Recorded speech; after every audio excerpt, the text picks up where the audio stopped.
The galaxy groaned like an ancient leviathan in its death throes. Stars flickered out in silence, their last light scattering across the void, like embers carried by a breath that no longer cared for warmth. Once great fleets drifted as broken carcasses, their hulls blackened and stripped by the long hunger of time. Amidst the ruin, whispers seeped from the unseen veil, a chorus of voices speaking in tones that did not belong to any mortal tongue. And yet there was one who listened, one who could not close her ears to the call. They named her Halvina, though the name carried both reverence and dread, spoken in the same breath by those who followed her. To some, she was a saint, a vessel of light that could pierce even the haunted immensity of the warp. To others, she was a fraud, a woman who bore miracles stitched together by lies and madness. But to herself, she was something far simpler, a soul who had seen too much, a body that had endured too long, and a heart bound to a promise she no longer fully understood.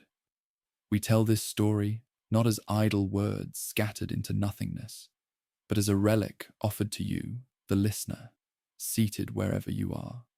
Know this: we truly care for you and for the journey you are about to take.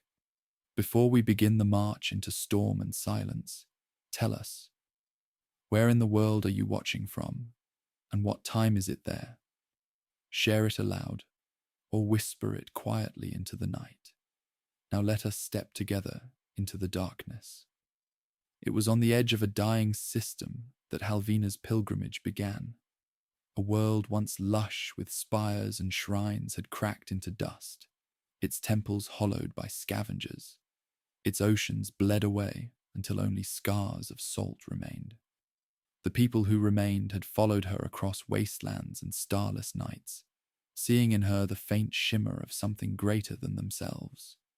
She walked among them not as a queen nor as a tyrant, but with the weight of both. For though she bore no crown, the eyes that followed her gave her one. Though she held no scepter, the voices that prayed in her name carved its shape into her hand. She had once believed, without doubt, that her visions came from the Emperor himself, that the fire in her chest was no mere trick of the warp, but a shard of divine truth. Now she was less certain, for in her dreams she saw not only light but shadows, faces that twisted into grotesque masks, futures that ended in ash. The voice that spoke to her bore tones of both love and hunger, and when she awoke each time, she could not say whether she had been blessed or cursed. She kept these doubts hidden, for what saint could speak of fear? What leader could confess that the road ahead may not lead to salvation, but to the mouth of the abyss itself? The stars above the cracked world had dimmed to embers when she gathered her followers to speak. They stood in a circle of broken marble, the remnants of a plaza where once whole populations had worshipped. Now only a few hundred remained, their faces gaunt, their eyes hollowed by famine and hope in equal measure. They looked to her, and Halvina felt the weight of that gaze like chains around her throat. She raised her hand, and the crowd hushed. Her voice was soft, but it carried, woven into every silence like a current that pulled them closer. "The galaxy fades," she said, her words slow, measured, each syllable deliberate. "Empires fracture, stars die, and yet we walk, not for thrones of gold, not for the crumbling palaces of the forgotten, but for truth. I cannot promise you life. I cannot promise you glory. But I can promise that we will walk together through fire, and where the light dies, we will kindle our own." Her words should have been brittle. They should have broken under the pressure of despair. But in their hollowness lay strength, for she did not clothe them in lies. Her followers murmured prayers, some weeping, some falling to their knees. Among them, a knight named Calrus pressed his fist against his chest, eyes burning with devotion too fierce to be questioned. Near him, a scholar named Morenthi remained silent, her expression shadowed, her hands tight upon the tome she always carried. Halvina felt both gazes, the loyalty of the knight, the suspicion of the scholar, like blades pressing against opposite sides of her heart. When night fell, Halvina did not sleep. She stood upon the ruined steps of the plaza, staring into the dark horizon where broken spires pierced the sky like bones. The voice came again, whispering from places unseen, curling around her like smoke. You are chosen. You are eternal. Lead them, and I will crown you with stars that never die. She clenched her fists until her nails cut her palms, refusing to answer. But the voice lingered, patient, eternal, as though it already knew the path she would take. Her doubts became her secret, carried like a wound too deep for healing. Yet even in silence, she resolved herself. Tomorrow they would leave this corpse world. Tomorrow they would take to their ships, crossing the void toward the heart of storms. For if there was truth beyond the veil, she would find it, even if it consumed her. When dawn came, though dawn was only a word, for the star was a dying ember, the pilgrims gathered again. Ships groaned on fractured landing pads, patched together with the last remnants of scavenged metal. Children clung to their mothers' robes, their faces too thin, their voices too weak. Knights checked their weapons, though rust and time had dulled their edges. Zealots painted symbols across their faces, eyes alight with madness that looked too close to faith. Halvina walked among them, her presence alone enough to steady their trembling hands. At the base of her vessel, she paused. The wind carried with it the scent of ash and salt, remnants of an ocean that no longer existed. She turned one last time to look upon the world, the shattered plazas and broken shrines, and wondered whether she was leaving behind a grave or stepping into one. Her gaze lifted to the heavens, to the fading star that pulsed with its final breath. It seemed to mirror her own heart, burning but nearing silence. The scholar Morenthi approached, her voice low. "Do you know where this road leads?" she asked, her tone not of accusation, but of quiet plea. Halvina met her eyes. "No," she said simply, "but we will walk it."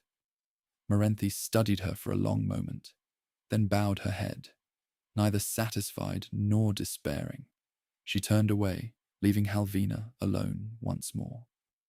The saint, if saint she truly was, lifted her hand to the cold metal of the ship. It thrummed faintly, alive yet weary, as though it too doubted the path. She closed her eyes, whispered a prayer that was half faith, half desperation, and stepped aboard.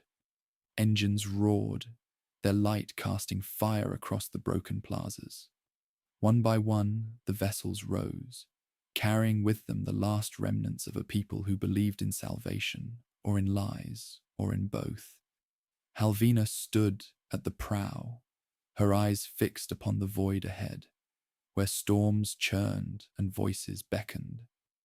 She did not know whether she walked towards sainthood or damnation, but she knew the journey had begun, and there was no turning back. The stars closed behind them, the warp opened before them. The void stretched like an endless sea of black glass, broken only by the pulse of dying stars, and the occasional shimmer of phantom light that might have been real, or might have been the warp pressing its face against the skin of reality. Halvina's fleet moved cautiously, a fractured collection of patched hulls and ancient vessels bound together by the fragile threads of faith. Their engines sputtered, their shields flickered, yet they pressed on because she walked among them. In the dark holds of those ships, pilgrims prayed, their voices rising like incense, asking for deliverance from a woman who could not promise them anything more than her own uncertainty.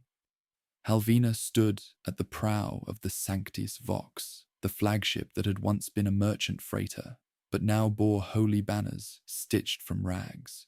She watched the void through cracked viewports, her reflection faint in the glass, eyes lined with weariness, hair streaked with silver, face carved by both reverence and doubt. She did not wear a crown, yet the weight of one seemed pressed invisibly upon her brow. Behind her stood Calrus, the knight whose devotion never faltered, clad in armor that had seen more rust than polish, and Morenthi, the scholar, clutching her tome as though the pages might steady her against the immensity of the dark. "Saint," Calrus said, his voice low, reverent, every syllable weighted with belief. "The people are restless. They whisper of hunger. Some fear the warp storms will swallow us before we reach our destination. They look to you for reassurance." Halvina did not turn from the window. "And what would you have me tell them, Calrus? That the path is clear? That salvation waits beyond the veil?" Her tone carried no anger, only exhaustion. "I would be lying." "You need not lie," Calrus replied, stepping closer, his gauntlet brushing the hilt of his blade as though faith alone required steel. "They do not ask for certainty. They ask for your voice.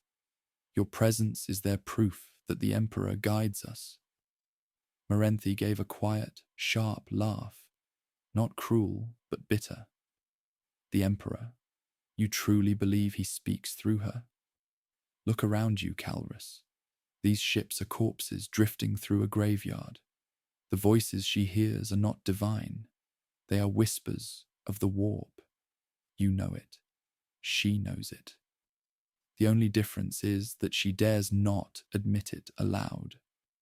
Halvina turned then, her gaze falling upon the scholar. "And what would you have me do, Morenthi? Deny them hope?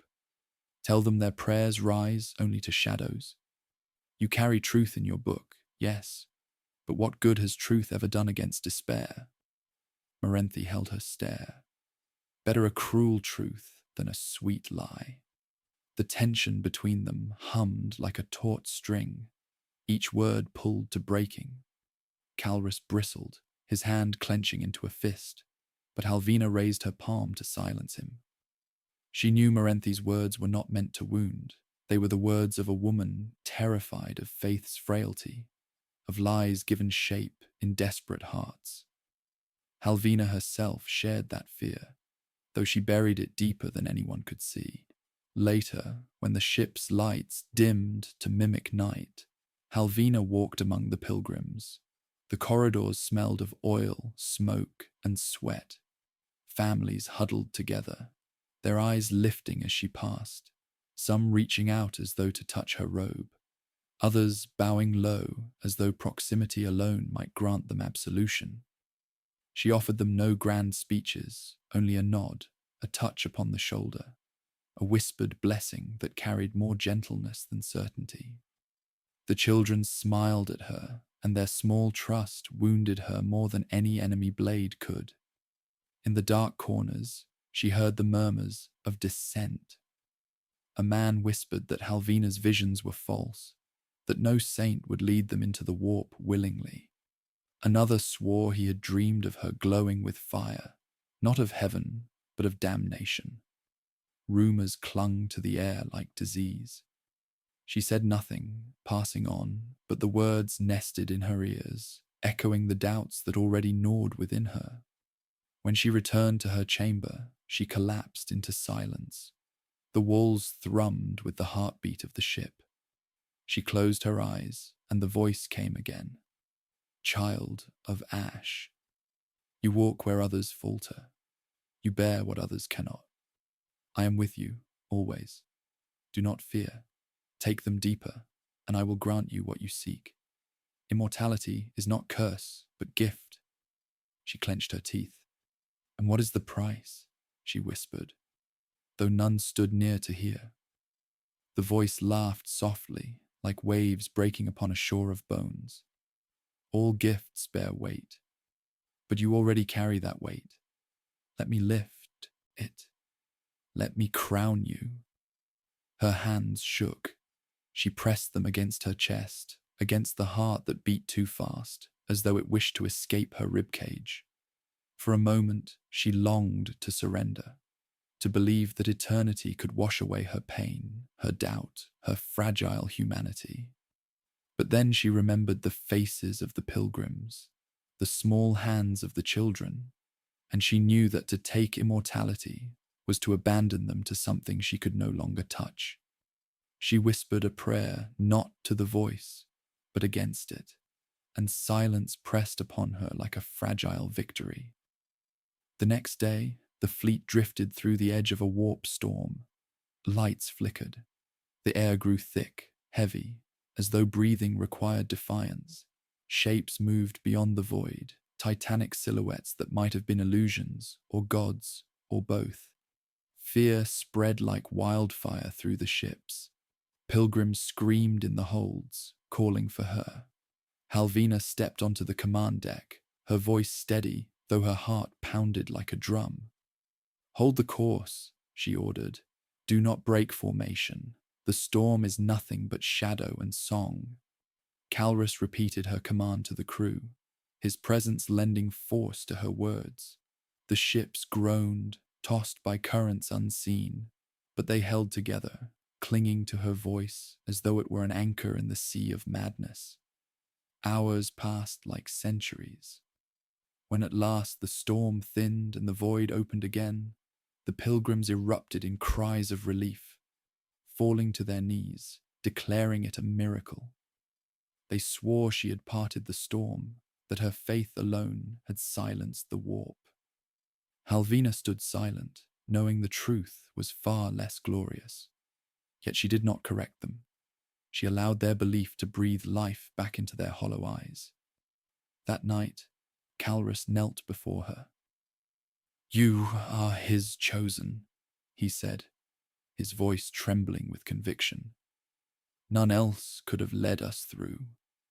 I would die for you without hesitation." Morenthi watched from the shadows, her eyes unreadable, her fingers tightening on her book. Halvina looked down at Calrus, then at the scholar, and finally at the stars beyond. She felt the chain of destiny tightening around her throat.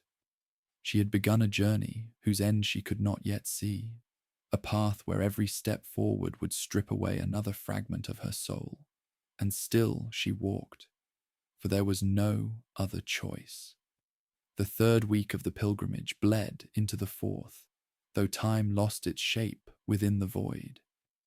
Days and nights became indistinguishable. The only rhythm was the faint pulse of engines and the restless breath of the pilgrims. The fleet crawled through silence, its vessels patched and trembling, like bones held together by prayer alone. Beyond the hulls, the warp pressed close, a shifting ocean of colourless light that sometimes whispered and sometimes screamed. It gave the sense of being watched by eyes too vast to comprehend, and even the most faithful whispered charms to protect themselves as they slept. Halvina remained the figure at the centre of it all, steady as a stone carved by ancient hands, though within her heart storms clashed like colliding seas. Each step she took through the decks was accompanied by the hungry gazes of her followers. They saw her as the anchor holding them in the tempest, the one who could keep them from drifting into madness. Yet she felt the cracks widening inside her with every whispered prayer spoken in her name. She wondered how long she could hold such weight before she shattered. The ship Sanctus Vox moved through a barren system, its broken sun reduced to a pale ember, casting no warmth upon the planets circling in silence. Once there had been life here, carved into the stone ruins that floated amid debris, but now only the echo of voices remained, etched into crumbling monuments half swallowed by the void. Halvina ordered the fleet to halt and make anchor, for even bones could offer rest to the weary.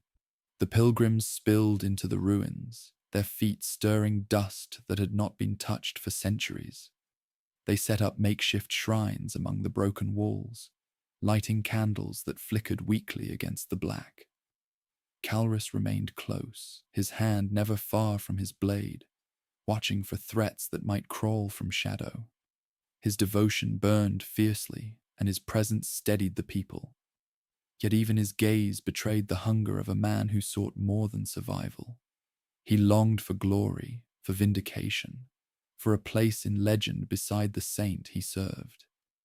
Morenthi, however, walked apart, her hands brushing across the ruined stones, lips murmuring lines of forgotten scripture.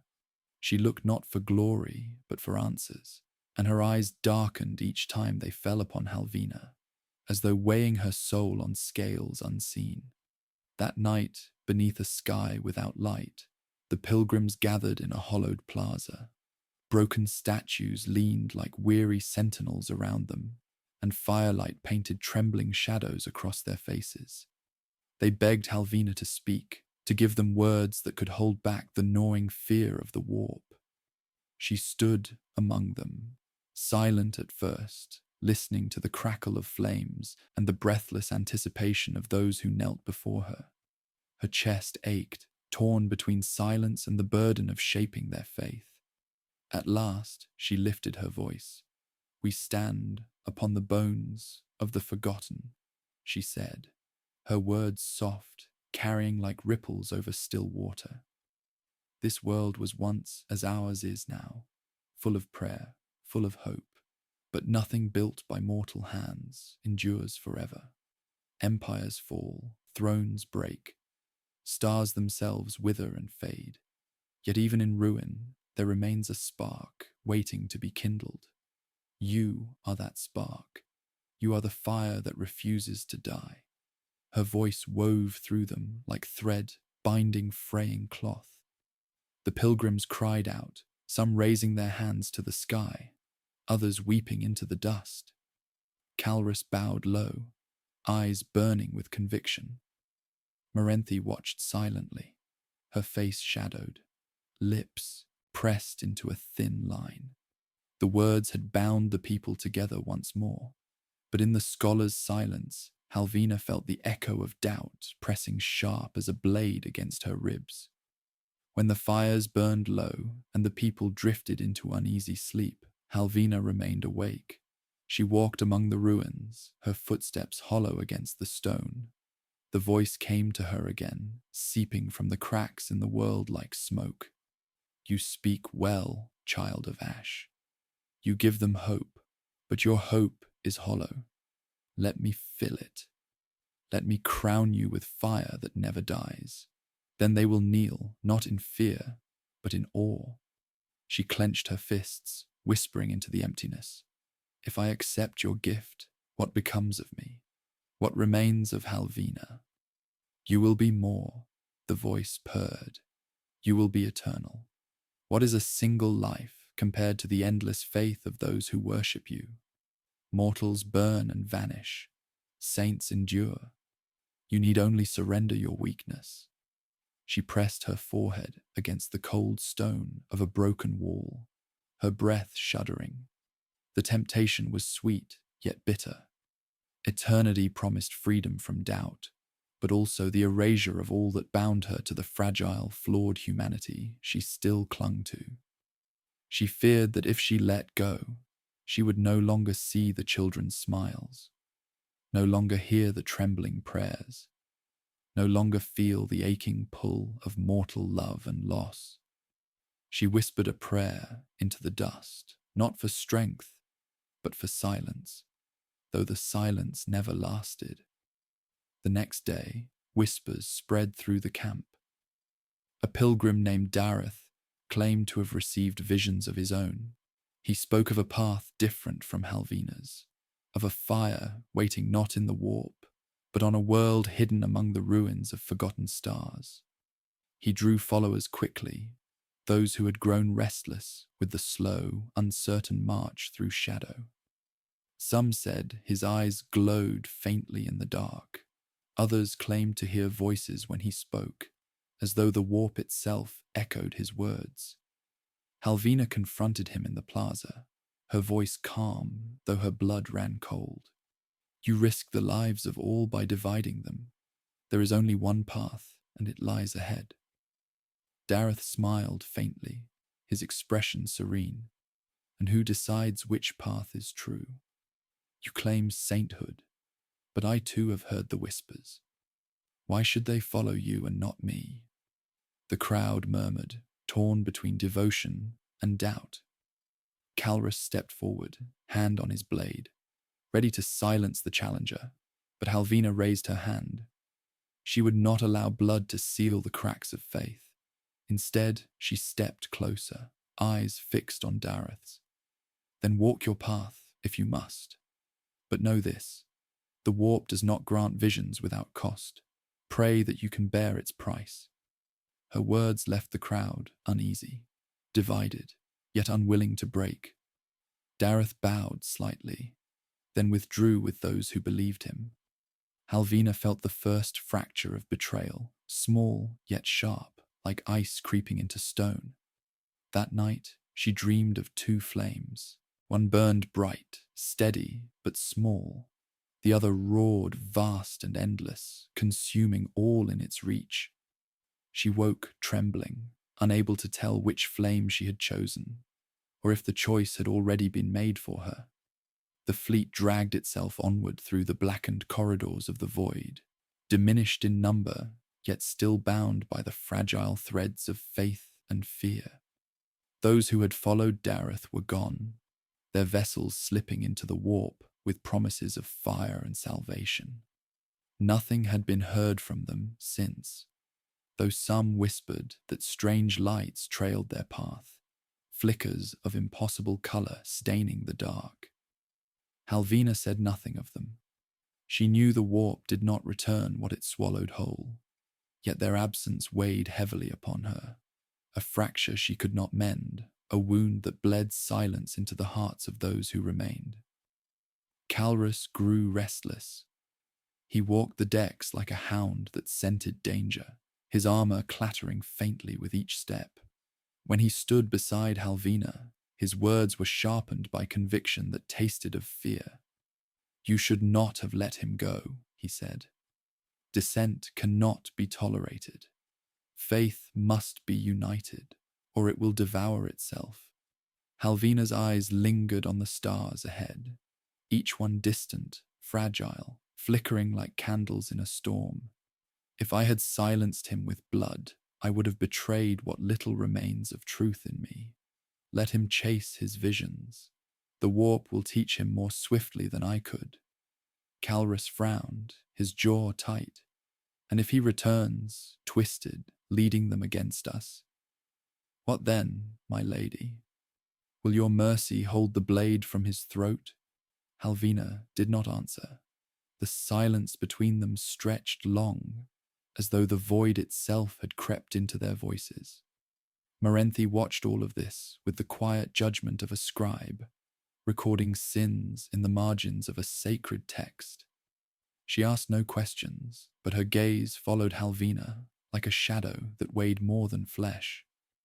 That night, in the dim glow of the scholar's chamber, she whispered to her tome as though it might answer. Truth bends to faith, but faith bends to fear. Which bends first? Which breaks first? Her voice trembled, though none but the pages heard. The days that followed dragged with heavy breath. Supplies dwindled. Hunger gnawed at the edges of the pilgrims' patience. Children cried themselves hoarse, and even the strongest knights moved with a sluggish weariness that betrayed their faltering strength. The warp pressed closer, its storms swelling, their colors smearing across the void like paint smeared across cracked glass. Dreams turned restless. Voices bled into waking hours. Some pilgrims swore they saw hands pressed against the hull from outside, shapes too vast to belong to mortals. Others claimed to hear footsteps pacing the corridors, though none ever saw the walker. Halvina bore these murmurs in silence, though she too felt the weight of the unseen. In the small hours, when the ship's hum dulled to a whisper, she heard her name breathed into her ear by a mouth that did not exist. She refused to answer, yet the voice lingered, patient, endless, like water dripping against stone until it carves a canyon. It was during one such night that calamity struck. A shriek of alarms tore through the ship as the Sanctis Vox shook beneath a sudden impact. Pilgrims cried out in terror as metal groaned and the decks shuddered. Halvina rushed to the command deck, her robe whipping around her as she moved. Through the fractured glass of the viewport, she saw them, vessels crawling from the void like carrion birds, their hulls bristling with scavenged weapons, their lights burning with hunger. Raiders, drawn to the weak and desperate. "They will strip us to bones," Calrus snarled, his hand already on his blade. "Saint, give the order. Let us fight." Halvina's gaze swept over the trembling crew, their hands shaking upon controls, their eyes wide with fear. The pilgrims murmured prayers, some begging her for miracles, others already preparing for death. She felt the weight of choice press against her lungs, suffocating. To fight was to risk annihilation. To flee was to abandon pride, perhaps even faith itself. She closed her eyes. "We will not yield," she said, her voice carrying a calm that masked the storm within her. "If they wish to strip us, they will find more than bones." The battle was chaos. The Sanctis Vox shuddered as its patched weapons fired, bolts of light flaring weakly against the raiders' armored hulls. Pilgrim ships scattered, some firing in desperation, others fleeing toward the storm. Raiders swarmed, their voices bleeding through comms with cruel laughter. Explosions painted the void in sudden bursts of color, brief suns that burned and died in moments. Halvina stood firm on the deck, her voice guiding the fleet, commanding formations, urging them to hold together. Calrus fought like a man possessed, leading boarding parties against those who breached their hull. His blade sang through the smoke-filled corridors, cutting down raiders who screamed oaths to nameless gods.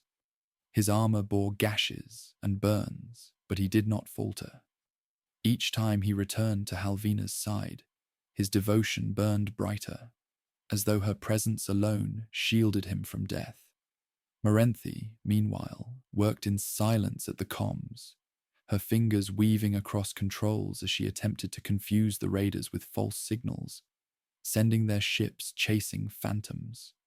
Her face was pale, her eyes hollow, but her hands never trembled. She whispered fragments of scripture beneath her breath, as though to remind herself that even lies could serve truth. Hours bled together, the battle stretching into torment. At last, with their fleet crippled and their prize slipping away, the raiders withdrew into the warp, their laughter echoing long after their ships vanished. The Sanctus Vox floated battered, its hull scarred, its decks littered with the dead and dying. In the aftermath, silence reigned. Pilgrims gathered in the halls, their faces streaked with ash and blood, their prayers broken into whispers of grief. They looked to Halvina, waiting for words to stitch together the tatters of their faith.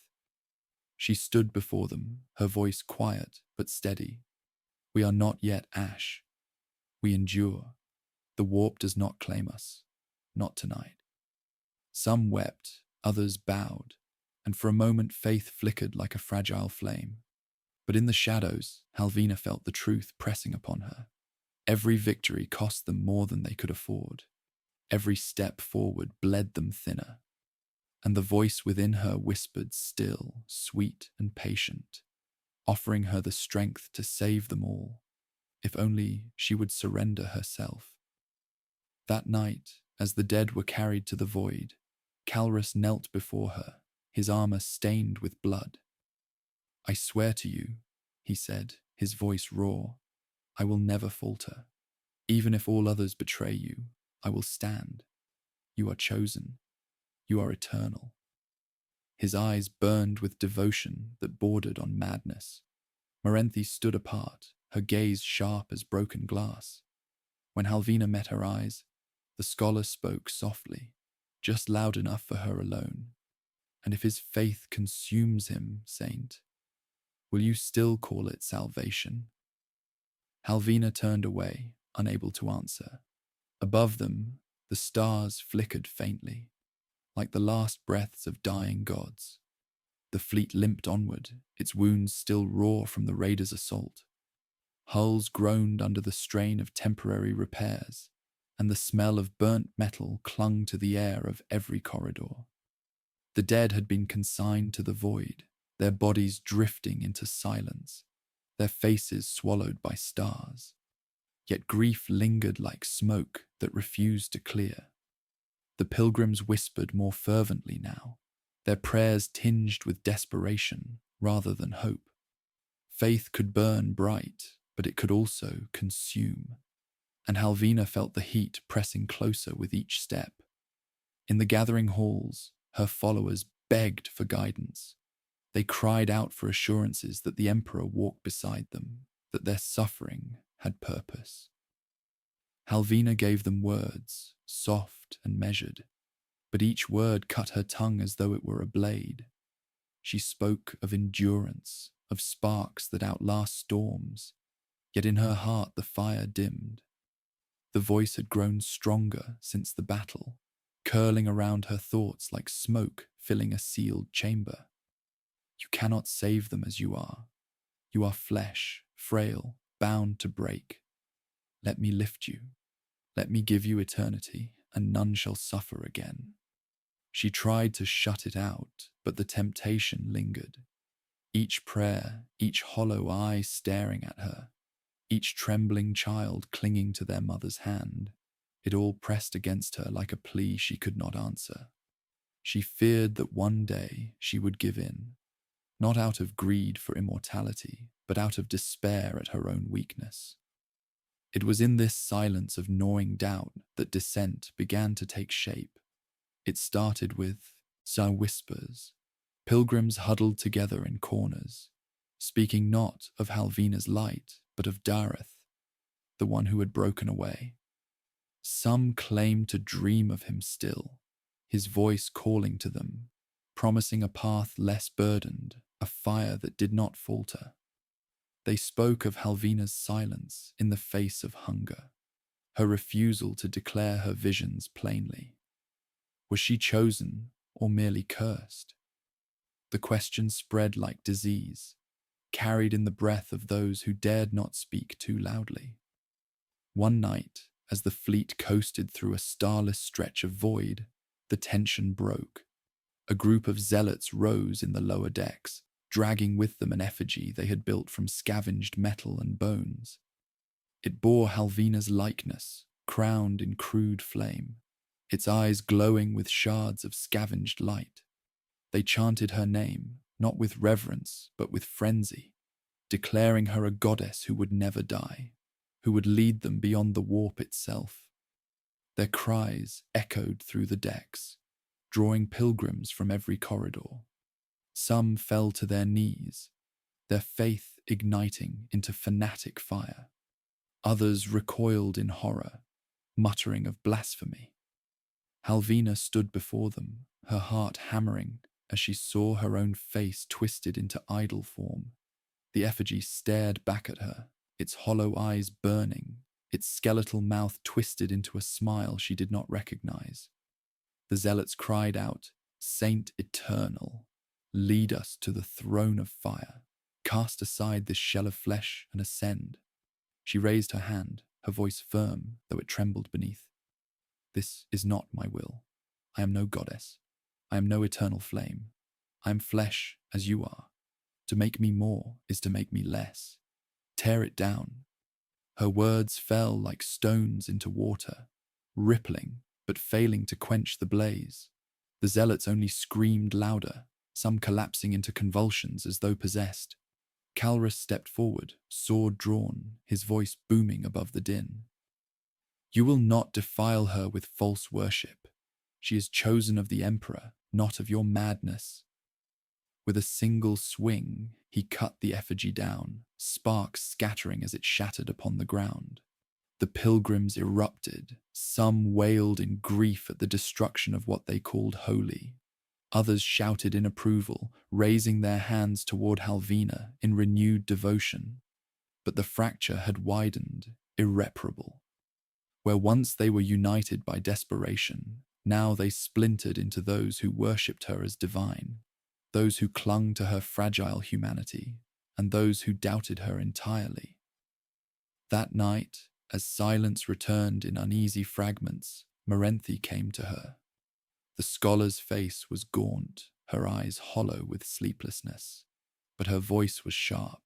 "Do you see what is happening? Faith eats itself when left hungry. They will destroy you, Halvina, not because you are false, but because they need you to be more than you are. You cannot hold them together." Halvina's voice cracked with the weight of confession. "Then what am I to do? If I declare myself mortal, they despair. If I let them crown me eternal, I am lost. There is no path that does not lead to ruin." Morenthi closed her book with a snap, her knuckles white.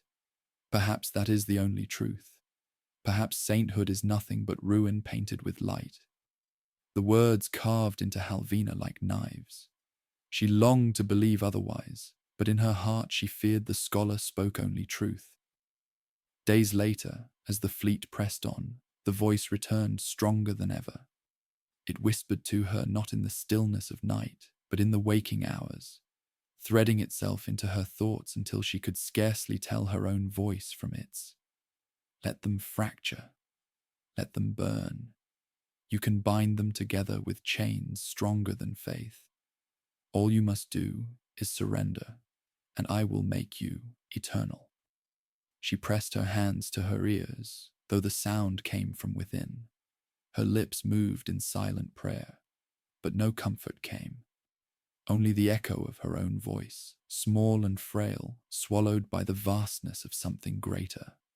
The next gathering saw the pilgrims split into factions.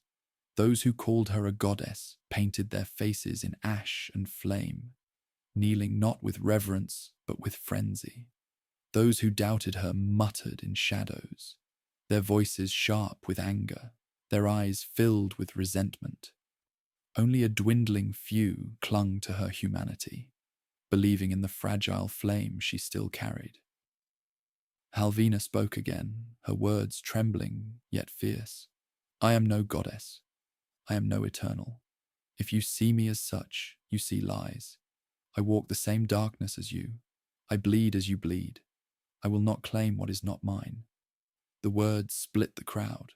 Some screamed in denial, clawing at the ground as though betrayed. Others wept in relief, their faith deepened by her frailty. But in that moment, Halvina saw it clearly. The pilgrimage was no longer a single body. It was many, tearing itself apart, bound together only by the storm waiting to consume them. As the gathering broke into fragments of prayer and weeping, Calrus approached her. His face was pale, his armor dented, his voice unsteady for the first time. "Saint," he whispered, "say the word, and I will cut them down. I will silence the doubters. I will burn the idols. Say it, and I will give you a people united once more." Halvina looked at him, her heart breaking. She saw in his eyes a man who would slaughter not for cruelty, but for love. A love too fierce, too blind, too dangerous. She placed her hand against his arm, shaking her head. "No, Calrus. If unity comes by blood, it is not faith. It is slavery." He trembled, torn between devotion and despair, before bowing his head. But she knew the seed had been planted, and one day his loyalty might burn into betrayal, not against her, but for her. When night came, Halvina stood alone at the viewport, staring into the warp storms ahead. Lightning flickered in colors no mortal eye was meant to see. The voice whispered again, softer now, almost tender. They will tear you apart. They will break themselves upon you. But I can make you whole. Only say yes, and their cries will end. Her eyes filled with tears she did not shed. She whispered into the silence, her voice too faint for even herself to believe. Not yet. The warp deepened around them, its storms swelling into endless curtains of lightless flame that licked the void and painted shadows upon the fractured hulls of the fleet. The pilgrims no longer whispered only prayers. Their voices had split into hymns of division. Some cried Halvina's name, as if it were the only word worth remembering. Others hissed that she was a liar, while the rest begged for silence. Every corridor throbbed with tension. Every chamber felt like a tinderbox waiting for a single spark. Halvina felt herself walking not among believers, but among echoes, each one pulling her toward a different abyss. The fleet coasted into the remnants of a system marked long ago upon no chart. What remained of its worlds were bones, broken fragments drifting through the void, their surfaces carved by scars of fire and war. A ruined fortress world hung at the center, its towers hollow and cracked, its citadels dark. Here, Halvina ordered the fleet to anchor, for their supplies had dwindled to almost nothing, and she hoped the ruins might yield scraps of sustenance. Her followers took this as a sign, some declaring it providence, others a trap. Still they obeyed, because what choice remained? They descended into the ruins, feet crunching upon stone that had once borne armies.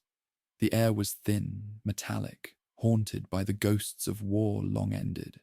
Statues lay broken, their faces shattered, their crowns ground into dust. Calrus walked at her side, ever her shadow, his hand never far from his blade. His loyalty was fierce, but Halvina saw the cracks. His eyes lingered on her too long, his devotion burned too brightly, as though it might consume itself if not fed. Morenthi followed further back, her gaze sharp, her tome clutched tightly, as if its words could shield her from both the warp and the madness of men. They reached a plaza where the heart of the fortress had collapsed, exposing chambers beneath. The pilgrims spread through the ruins, scavenging for food, relics, anything to hold despair at bay. In the shadow of a broken arch, Calrus approached her, his voice low but urgent. You should not walk among them without guard. There are those who would strike you down, believing it holy to do so. Let me place men at your side. Halvina shook her head. If I hide behind blades, I am no longer theirs. I must walk as they walk, even if it means walking into death. Calrus's jaw tightened, his hand flexing against his sword hilt. They do not deserve such mercy. They doubt, they betray. Yet you give them your breath. Let me cleanse them. Let me carve away their weakness until only the faithful remain. Halvina placed her hand gently against his arm. If I become a tyrant to preserve their faith, I have already fallen. Do not mistake violence for devotion, Calrus. His eyes shone with conflict, as if torn between reverence and fury. But he bowed his head and stepped back. She saw the storm within him, but she had no strength left to quiet it. As night fell, torches sputtered to life in the ruins, their smoke curling into the thin air. The pilgrims gathered in uneasy clusters, some muttering prayers, others sharpening blades. It was then that the first screams rose from the far end of the ruins. Shapes emerged from shadow, figures clad in scavenged armor, their bodies twisted by mutation, their eyes glowing faintly with warp light. Raiders, but not as before. These bore the mark of corruption, their voices chanting in broken tongues as they descended upon the pilgrims. Chaos erupted, pilgrims scattered, some falling to their knees in prayer, others running into the darkness. Calrus roared, drawing his blade, rallying what knights remained to form a shield around Halvina. Morenthi clutched her tome, whispering curses and half-remembered litanies, her voice shaking. Halvina herself stood at the center, the cries of her people tearing through her like arrows. She wanted to shout, to command, but the words caught in her throat. The corrupted raiders crashed upon them. Knights fought desperately, their rusted blades meeting warped steel. Blood sprayed across the stones, screams filled the air.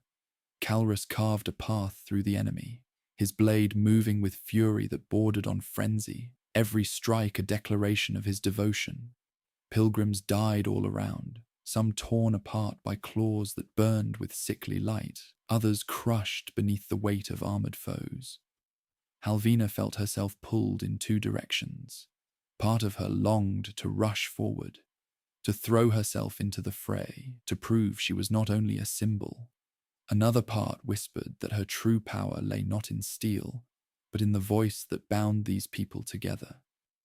Yet when she opened her mouth, no words came, only silence, raw and heavy, as though the warp itself waited to see what she would choose. It was then that she saw him, the leader of the raiders, a towering figure draped in tattered robes, his face hidden behind a mask of bone. His voice carried across the battlefield, deep and resonant. "Saint Halvina," he called, as if he had always known her name. "We have awaited you. Surrender yourself, and I will spare your flock. Refuse, and they shall all be unmade." The pilgrims froze, their eyes snapping toward her. She felt their gaze, their fear, their desperate hope. Calrus spat blood onto the ground, his blade raised. "Do not listen to him, my lady. He lies, as all demons lie. Say the word, and we will cut him down." Morenthi's voice came sharp, trembling. "And if he speaks truth, if the only way to save them is to give yourself, what then, Halvina? What then?" The world slowed. She saw her people kneeling, crying, bleeding. She saw Calrus's eyes burning with loyalty so fierce it could kill. She saw Morenthi clutching her book, trembling between belief and despair. And she heard the voice, not the raiders, but the one that had haunted her for so long, whispering within, "This is the moment. Give yourself to me, and none shall fall. You will be eternal. You will be salvation." Halvina closed her eyes. Her heart thundered. She wanted to scream, to weep, to tear her own skin from her bones. But when she opened them again, her voice rose steady, carrying across the plaza. "No," she said, and the words seemed to split the air. "I will not surrender. Not to you, not to any shadow. If my people fall, they fall with me, not beneath me." The raider leader laughed, a hollow sound that echoed through the ruins. Then so be it. He raised his weapon, and the battle surged anew.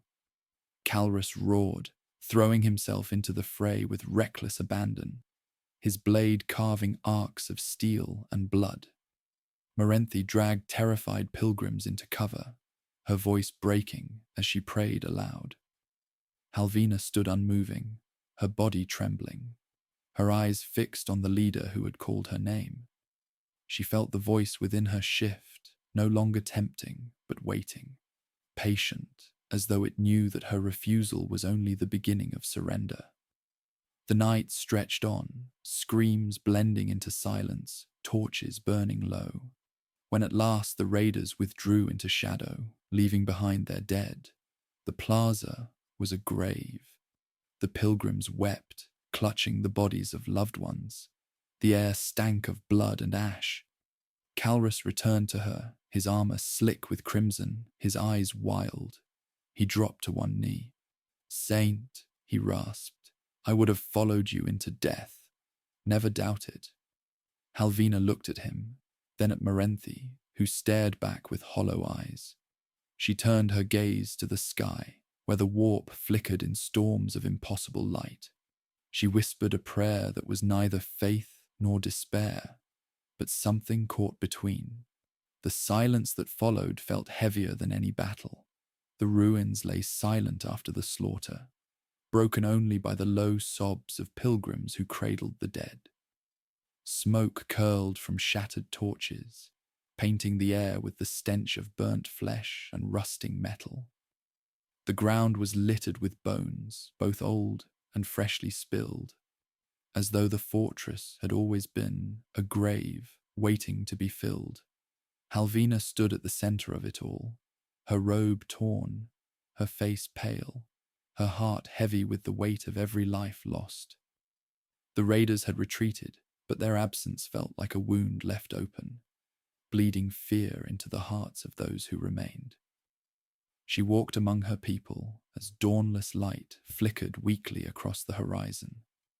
They reached for her as she passed, some with hands desperate for comfort, others with eyes that accused her of betrayal. She touched their shoulders, whispered blessings, but each touch deepened the fracture within her. To those who still called her saint, she was hope. To those who doubted, she was a lie, wrapped in robes. She felt herself pulled in both directions, stretched until she thought she might tear. Calrus followed close, his armor dented and stained with blood that was not all his own. He watched her every step, like a shadow given purpose only by her light. Yet there was something in his gaze she had begun to fear, a devotion so fierce it threatened to consume everything else within him. Where others doubted, he only burned brighter, and Halvina wondered what flame would do when it had nothing left to devour. Morenthi lingered on the edges, her tome clutched to her chest. She said little, but her eyes spoke more than words. In them, Halvina saw suspicion, sorrow, and the weight of questions too heavy to ask aloud. When their gazes met, Morenthi's lips tightened, as though she wished to speak but feared the answer. Halvina turned away, for she had no answers left to give. That night, the pilgrims huddled together in the shattered halls of the fortress. They lit candles in broken alcoves, turning ruins into shrines. Some sang hymns, though their voices trembled. Others sat in silence, staring into flames. The air was thick with fear and longing. It was in this fragile stillness that Halvina rose to speak, for she could not leave them in silence. She stepped onto the crumbled steps of a dais, where once lords had stood, her voice carrying softly but steady. "We endure," she said. "The shadows rise against us. The warp tests us, and we bleed. Yet we are not ash. Not yet. Each breath you take, each step forward, is defiance. You are not forgotten. You are the flame the dark cannot consume." Her words rippled through them like faint warmth in winter. Some bowed, clutching their hands to their hearts. Others looked away, unwilling to accept comfort that felt too fragile. But for a moment the murmur of fear dimmed, and faith, however fractured, stirred again. When the crowd dispersed into uneasy sleep, Halvina remained upon the dais, her body trembling with exhaustion. She closed her eyes, and the voice returned. "You speak of endurance, but you know their strength wanes. They will fracture. They will betray you. Let me give you the power to hold them together. You will be their flame, unending, eternal." Her throat tightened. "And if I surrender to you, what remains of Halvina?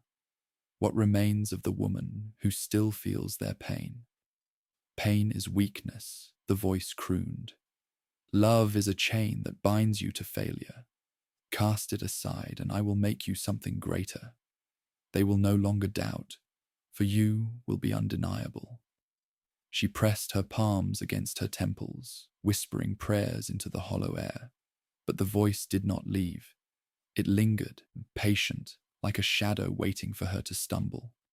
The next day, the fortress yielded nothing but emptiness. The scavenging parties returned with little more than scraps of rusted metal and broken relics. Hunger deepened.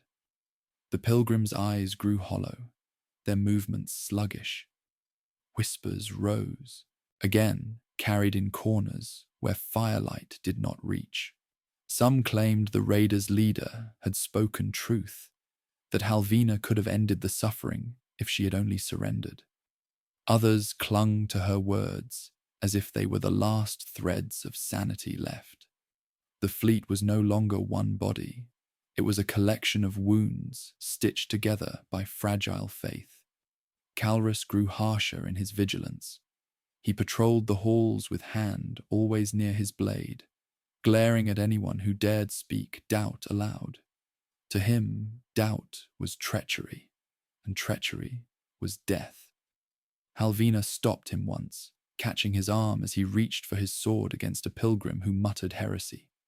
"No," she said firmly, "we cannot cut away fear with steel. If we do, there will be nothing left but silence." Calrus's jaw clenched, his eyes fierce. "Silence is better than betrayal. They do not deserve your mercy. They drag you down while you carry them upon your back. Let me rid you of their poison." Her heart broke at his words. She saw the devotion burning in him, and she knew it would one day consume him, perhaps consume them all. But she shook her head. "I will not rule with fear, Calrus. That is not faith. That is death before death." He bowed reluctantly, but the storm within him did not fade. Morenthi came to her later, when the halls were quiet. Her face was pale, her hands trembling as they clutched her tome. "You cannot hold them much longer," she said softly. "I write what I see, and what I see is a pilgrimage turning upon itself. They will not last. And when they break, they will break upon you." Halvina's voice cracked with weariness. "Then what am I to do, Morenthi? Deny them? Leave them to despair? Surrender to the voice that haunts me?" Morenthi's eyes darkened. "Perhaps the only choice is whether you burn with them or without them." She turned away, leaving Halvina alone with the echo of her words. That night, the dreams came stronger. She saw Dareth again, the one who had left them, his eyes burning with warp light, his mouth twisted into a smile. He called to her, his voice echoing through the storm. "You will see, Halvina. You will see that faith is not enough. Only fire endures." She woke with a start, her chest heaving, the taste of ash upon her tongue. The following day, the fleet prepared to leave the fortress behind. Engines roared weakly, hulls groaned as though unwilling to move. The pilgrims boarded in silence, their eyes hollow, their faith fractured. Halvina stood upon the ramp, staring at the ruined world one last time.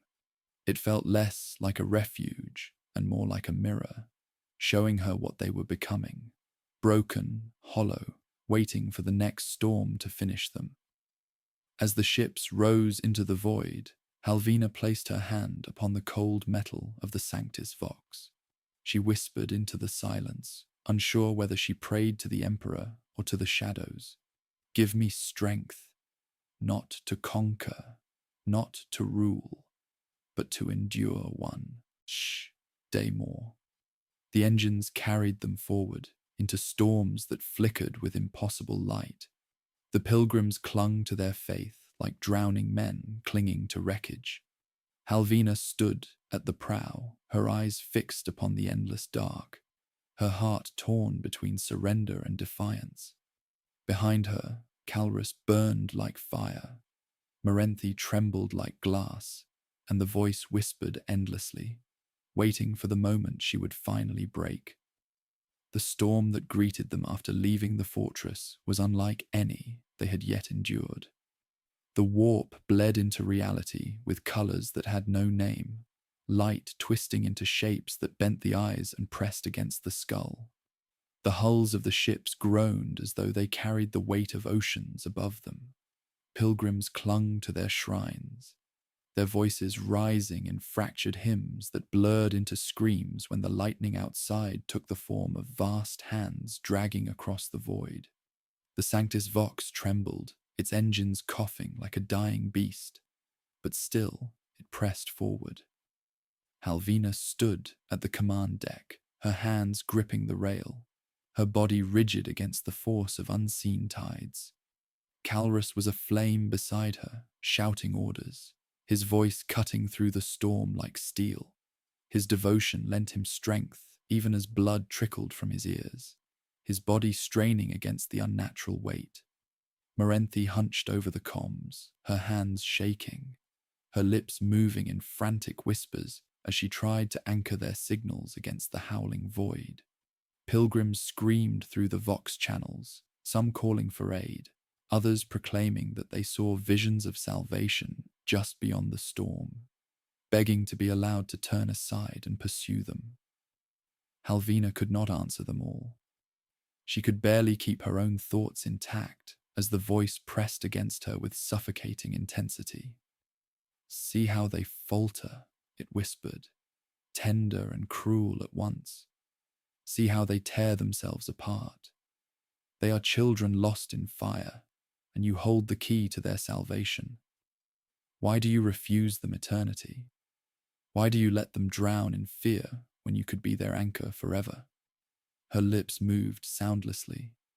"If I surrender, I am no longer myself. I am no longer theirs." "You are already no longer yourself," the voice crooned. "You are what they make of you. To some, a saint. To others, a fraud. To a few, a goddess. None see Halvina anymore, only what they need you to be. I offer you not chains, but freedom. You will no longer fear their doubt. You will no longer bleed from their betrayal. You will endure eternal while they pass like ash on the wind." Her body trembled, her nails digging into the rail until they drew blood. The temptation surged like a tide, almost unbearable. She wanted to scream, to give in, to let the storm take her and reshape her into something stronger, something untouchable. But she held her silence, her breath ragged, her eyes fixed on the swirling void. It was then that a cry erupted from below deck. Through the Vox, Kya's voice shrieked, "The saint is false. She leads us into the jaws of damnation." The words cut through the ship like knives. The voice was familiar. Dareth's followers had been gone, consumed by the warp, or so she thought. Yet here was one of them, shouting rebellion, his voice thick with warp echo. Chaos spread quickly. Pilgrims turned on each other, some screaming that Halvina was the light, others spitting that she was the shadow. Blades were drawn in the lower decks. Blood splattered against steel. Prayers dissolved into curses. The storm outside had slipped into their bones, twisting their desperation into frenzy. Calrus roared, slamming his fist against the rail. "Saint, give the word, and I will strike them down. Every heretic, every traitor. I will silence them all." His eyes burned with such fire that Halvina feared him as much as the storm. But Morenthi's voice cracked across the deck, sharp and pained. "Do you not see? It is not heretics that are the danger. It is the storm itself, the hunger that seeps into us. If you kill them, you kill only the symptom. The wound festers in all of us." Her eyes flicked to Halvina, wide and pleading. "You must speak. You must bind them, or we will tear ourselves apart before the warp even touches us." Halvina's throat was dry, her body trembling, but she forced herself forward. She activated the ship's Vox, her voice rising above the howls and screams. "Enough!" she cried, her tone like iron despite the quiver beneath it. "Enough blood, enough fear. You call me false, you call me saint, you call me goddess. I am none of these. I am flesh, as you are. I bleed, as you bleed. If you wish to kill me, then do so. But if you wish to live, You will stand with me, and we will endure this storm together." For a moment, silence followed, broken only by the groan of the hull and the howling outside. Then murmurs spread, hesitant, fractured. Some fell to their knees, weeping. Others lowered their blades, shame burning their faces. But a few still glared, their eyes alight with fanatic fire. They did not attack, not yet, but the fracture remained like a wound that would not close. The storm raged for hours more, each moment an eternity. At last, the void eased, the colours fading, the unseen weight lifting. The fleet emerged into clearer space, though battered, their numbers thinner still. The pilgrims slumped in exhaustion, many weeping quietly, others staring blankly, as though hollowed by what they had seen. Halvina retreated to her chamber, her body shaking with fatigue, her heart heavy. She pressed her hands to her face, whispering prayers that felt empty. The voice returned, softer than before, but no less insistent. "You cannot hold them together much longer. Every storm breaks them, every battle bleeds them thinner. You are crumbling with them. Take my gift, and you will not falter. Take my gift, and you will bind them forever." She wept quietly, though no tears fell. For the first time, she felt not only tempted, but cornered. The path ahead narrowed to two blades: surrender to the voice, or watch her people die piece by piece until nothing remained.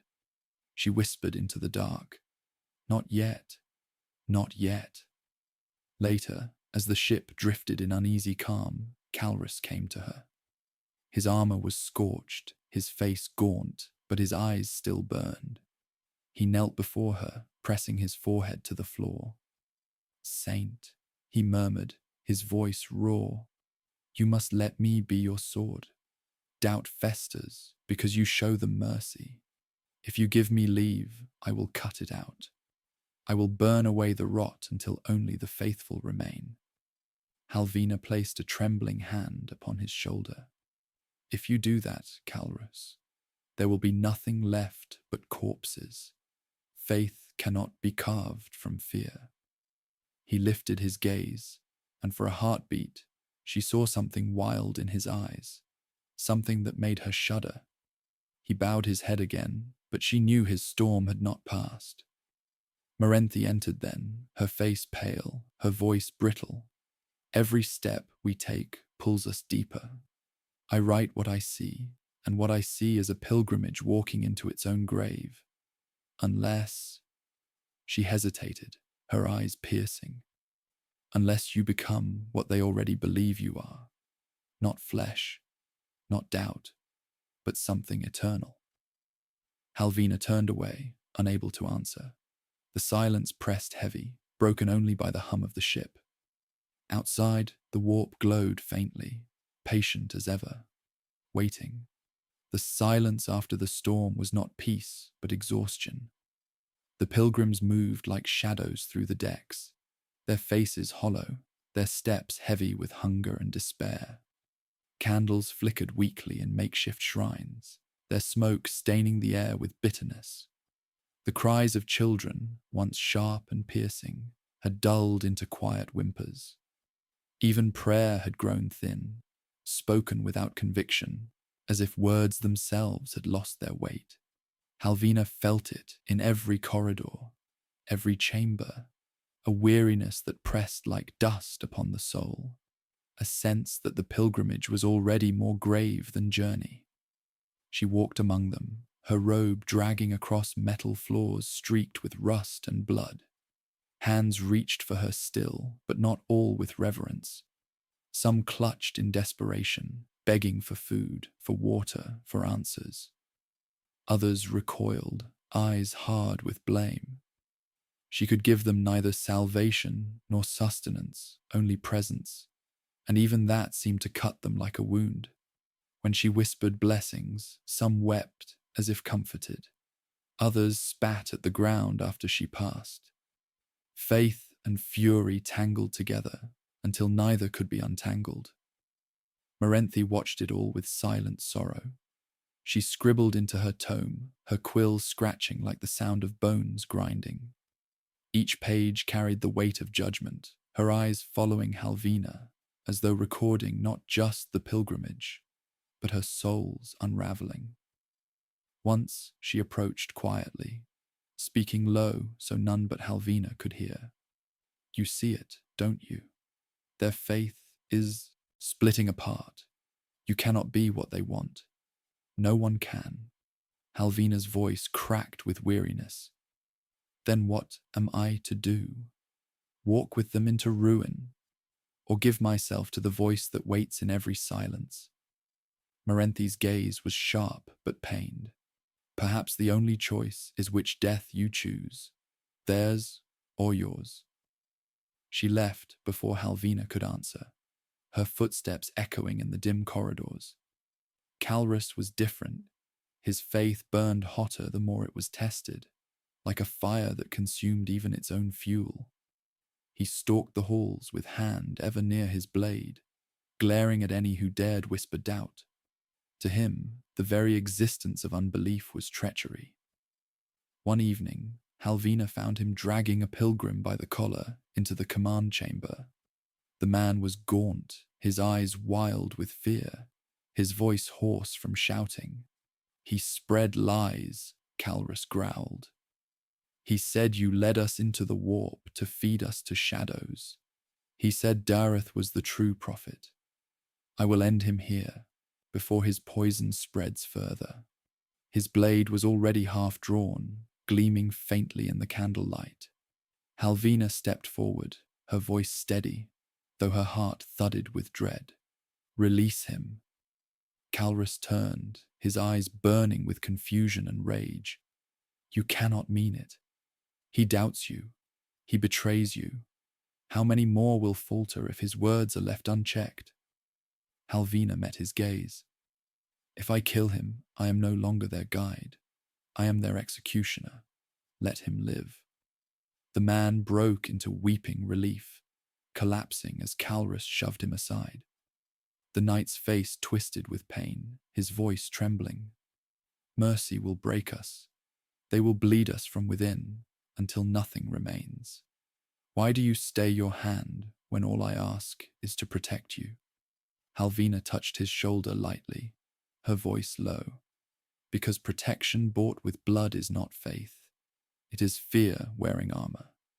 And I will not walk that path. He turned from her, trembling, his hands clenched into fists. One day you will see. One day you will beg me to do what must be done. That night, Halvina could not sleep. She lay upon her narrow cot, her body aching, her soul heavier still. The voice came as it always did, curling through the dark like smoke. See how they falter. See how even your night burns with madness. You are losing them, child of ash. Let me lift you. Let me crown you with fire that does not fade. They will not doubt an eternal flame. They will bow to it. Her breath came ragged, her hands clenching the thin blanket. If I surrender to you, I will no longer be their Halvina. I will be something else, something they cannot touch. And what is Halvina worth? The voice purred. A mortal shell, bleeding, breaking, powerless to save even a handful. Give me your weakness, and I will give you their salvation. You need only say yes. Her eyes filled with tears she did not shed. She pressed her face into her hands, whispering prayers, but each one felt emptier than the last. The following day, the fractures widened further. A group of zealots approached her in the lower decks, their faces smeared with ash, their eyes burning with fervor. They fell to their knees, clutching her robe. Saint Eternal, they cried, their voices trembling. Cast aside the shell of flesh. Become the flame. Save us.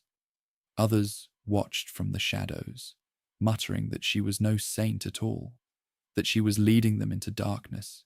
The air grew thick with shouts, prayers, curses. Knives flashed in the dim.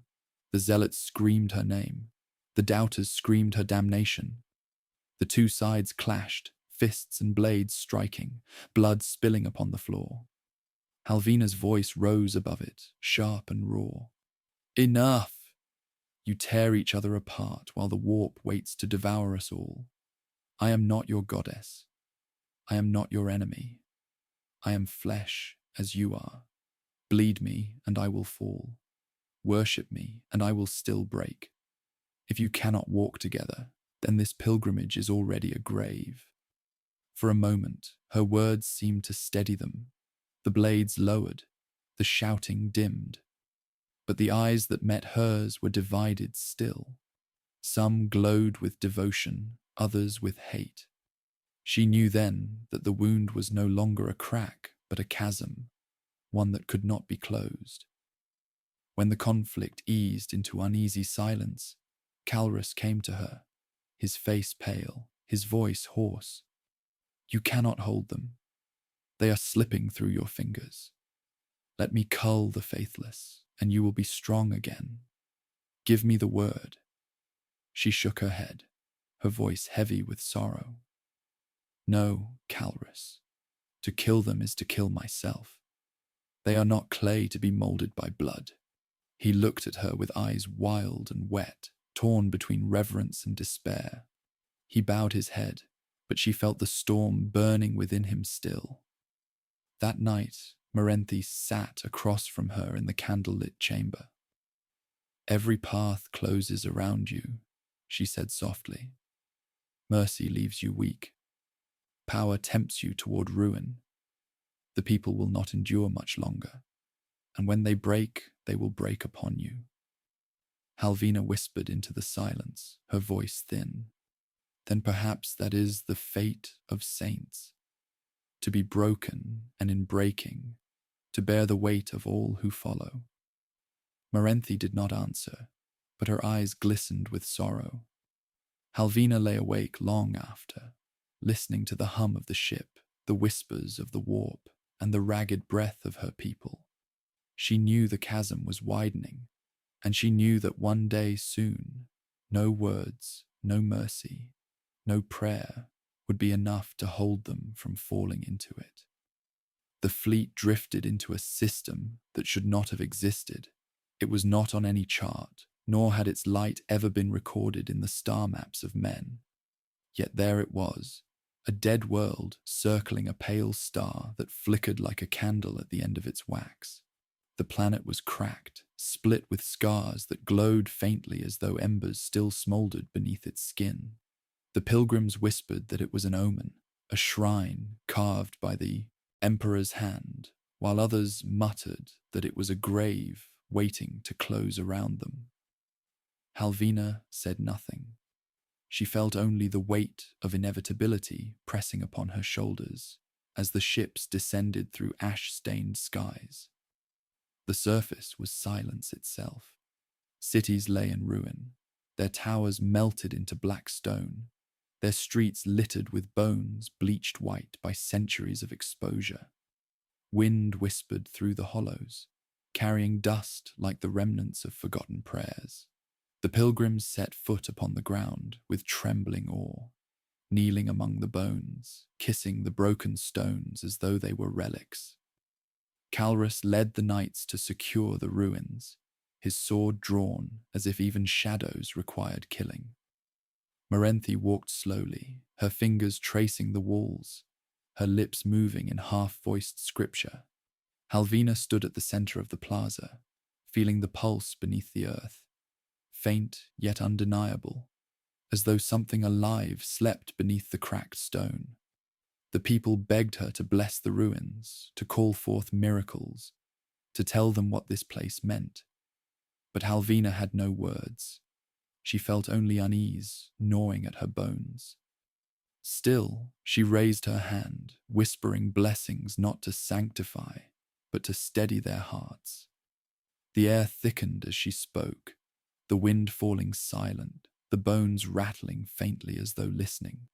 Some fell to their knees in ecstasy, crying out that the saint had awakened the dead. Others recoiled in fear, muttering that she stirred something that should remain buried. It was then that they found him. At the heart of the ruins, in a collapsed temple, a figure sat upon a throne of bone. His armor was rusted, his flesh withered, his face hidden behind a mask of cracked metal. Yet he lived, though he should not have. His chest rose in shallow breaths. His eyes glowed faintly with warp light. Calrus approached with blade raised, but Halvina stopped him. The figure lifted his head slowly, and when he spoke, his voice was like stone breaking. "You have come at last." The pilgrims gasped. Some fell to the ground, crying that it was a prophet sent by the emperor. Others screamed in terror, insisting it was a corpse given voice by shadow. Halvina stepped forward, her heart hammering. "Who are you?" The figure's gaze pierced her through the mask. "I was as you are once, a leader of the faithful, burdened by their hunger, their doubt, their endless need. I led them into the storm, as you have. And when I could bear no more, I accepted the gift. I became eternal, and in eternity, I watched them burn." The words struck her like a blade. "What gift?" she whispered, though she already knew. The figure's voice deepened, reverberating through the bones of the earth. "The same that is offered to you now. Immortality, power, the fire that does not fade. You hear it, do you not? Whispering in your silence, tempting in your weakness. Do not deny it. I see it in your eyes. You are already half its vessel." The pilgrims cried out, torn between worship and fear. Some shouted that Halvina must accept the gift, that she must ascend and save them. Others screamed that she must destroy the figure, for he was corruption made flesh. The plaza filled with chaos, voices clashing, prayers twisting into curses. Calrus's voice cut through, raw and furious. "Say the word, my lady, and I will strike him down. He dares to mock you, to poison your people with lies. Let me end him." His blade gleamed, his hands trembling with eagerness. But Marenthi's voice rose sharp and urgent. "Wait. Listen to him. He is what you will become if you take the gift. Look at him, rusted, hollow, bound to nothing but silence. Is this the eternity you seek?" The figure laughed, hollow and broken. "Do not listen to her. She clings to mortality because she fears truth. There is no salvation in flesh, only in flame eternal. Choose, Halvina. Choose and end this suffering." Halvina's body shook. The pilgrims screamed her name, some begging her to ascend, others begging her to refuse. Calrus stepped closer, his eyes wild with devotion. "Take it," he pleaded. "Take it, and none shall doubt you again. Take it, and I will follow you into forever." Marenthi's voice cracked, desperate. "If you take it, you will no longer be Halvina. You will be nothing but shadow wearing her face. Please, remember yourself." The earth trembled. The bones rattled louder, as though the dead themselves demanded her answer. The voice within her swelled, pressing against her skull, filling her veins with fire. "This is your destiny. Do not deny it any longer. You are mine, and I am yours. Say yes, and you will never fear again." She closed her eyes, tears burning. She saw the faces of her people, hollow with hunger, cracked with despair. She saw Calrus, burning with madness, ready to kill or die for her. She saw Marenthi, trembling with sorrow, holding truth like a fragile blade. She saw herself, a woman breaking beneath the weight of endless need. She opened her mouth, and for a moment she thought the word would fall from her lips, the word that would bind her forever. But she did not speak. She stepped closer to the figure, her hands trembling, and placed them upon his mask. His breath rattled, His body quivered. She whispered, so low only he could hear, "If this is eternity, I will not take it."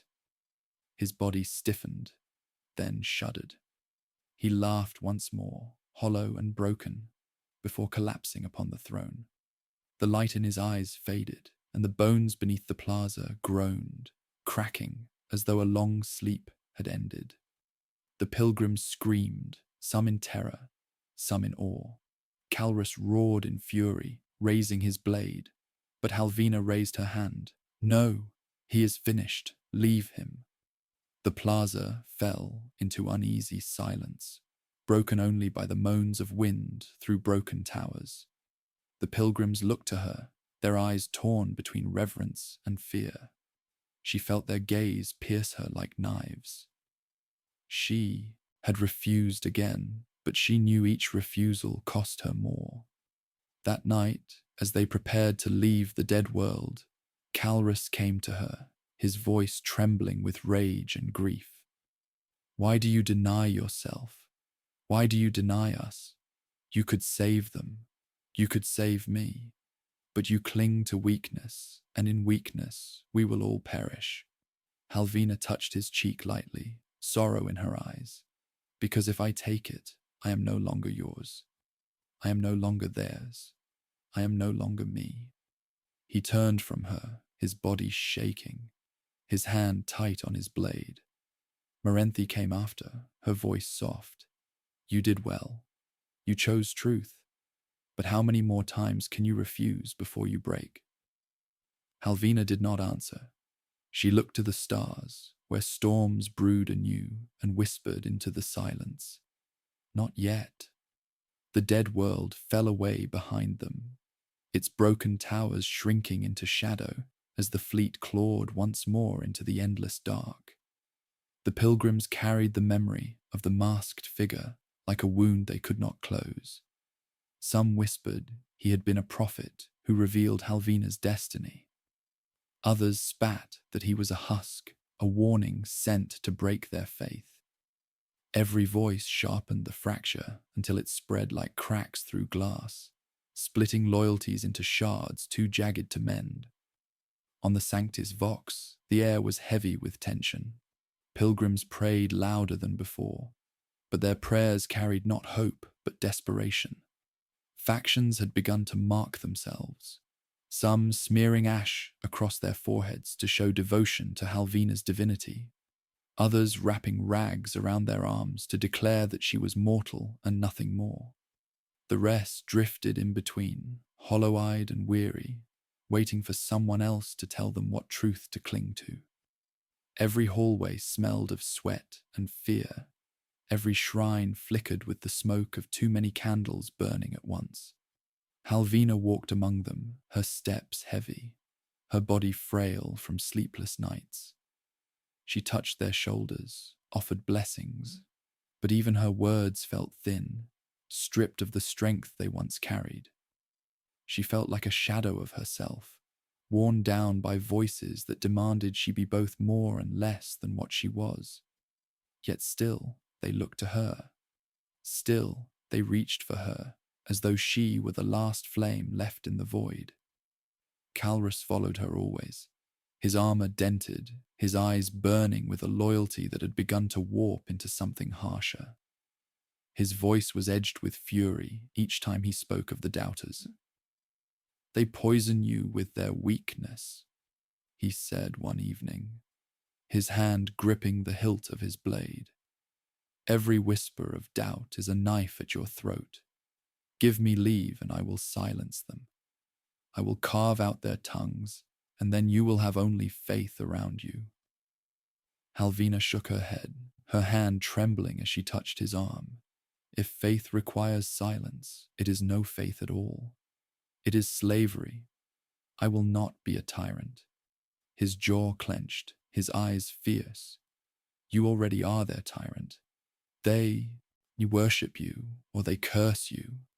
You bind them either way. But you refuse to see it, and in your refusal, you let them rot. Do you not see how they fall apart around you?"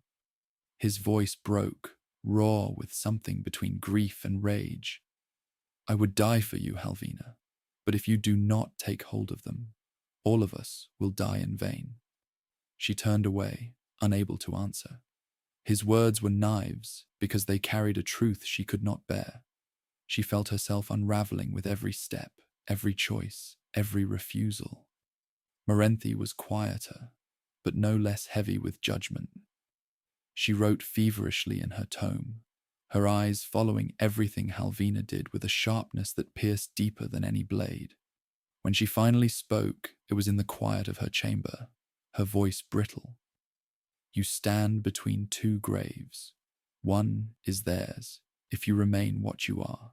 The other is yours, if you take the gift. You cannot choose both. You cannot refuse forever. Halvina's voice cracked. And if I walk into either grave, what remains of me? Morenthi looked down, her fingers trembling upon the page. Perhaps nothing. Perhaps that is the fate of all saints, to be devoured until nothing remains but the story. The words hollowed her. She left the chamber without answering, her chest tight with unshed tears. The days that followed grew heavier. Supplies dwindled to nearly nothing. Hunger gnawed at the pilgrims until their cheeks hollowed. Their eyes burned fever bright. Quarrels broke into fights, fights into bloodshed. The shrines became places of both worship and execution. Zealots dragging doubters before Halvina's name, demanding judgment she could not give. She begged for mercy, but mercy no longer carried weight. Faith had curdled into frenzy. It was during one such quarrel that the fracture tore open. In the lower decks, two factions clashed, one crying out that Halvina was eternal flame, the other spitting that she was a liar leading them to death. Blades flashed, screams echoed through the metal halls. By the time Halvina arrived, the floor was slick with blood, bodies strewn in heaps. She stepped into the center, her robe soaked by crimson footprints, her voice breaking as she cried, "Stop this! If you kill each other, you kill me. Do you not see? Every drop of blood spilled is my blood as well." Her words stilled them for a heartbeat, but only a heartbeat. Then another voice rose, shrill with madness. "If you are truly eternal, then show us. Prove it now, or we will know you are false." Others shouted in agreement, their eyes wild, their hunger sharpened into rage. Calrus roared, stepping forward, his blade drawn. "You dare speak against her. You dare threaten her. I will cut you down where you stand." He raised his sword, ready to strike, but Halvina seized his arm, her grip trembling but firm. "No," she whispered. "If you spill their blood, I am lost." He shook with fury, his eyes burning into hers. "Then let me be lost for you. Let me be your wrath. Let me burn them until only the faithful remain." She held his gaze, her own eyes wet with despair. "If you burn them, Calrus, you burn me." His arm trembled, his blade hovering in the air, then slowly lowered. But his eyes did not soften. He looked at her with something raw and broken, and she feared then that she had lost him, not to betrayal, but to the very fire of his love. The doubters melted back into the shadows, their eyes still sharp, their voices still whispering. The zealots fell to their knees, kissing the floor, crying out that she had shown mercy beyond measure. And Halvina stood in the middle, shaking, her robe stained with blood, her heart torn in every direction. That night she could not sleep. She stood at the viewport, staring into the storms that brewed beyond. The voice returned, softer now, almost tender. "See how they bleed. See how they tear you apart. You cannot hold them. You will break before they do. Take me into you, and you will no longer fear. Take me, and you will bind them together with chains they cannot break." Her hands shook, pressed against the glass. She whispered into the void, her voice breaking. If I take you, I am no longer Halvina, and if I remain, they will destroy me. What choice is there? The voice laughed softly, like waves upon a shore of ash. The choice has already been made. You will be mine. Not tonight, perhaps. Not tomorrow. But soon. You cannot endure forever. None of you can. Halvina closed her eyes, tears slipping down her cheeks at last.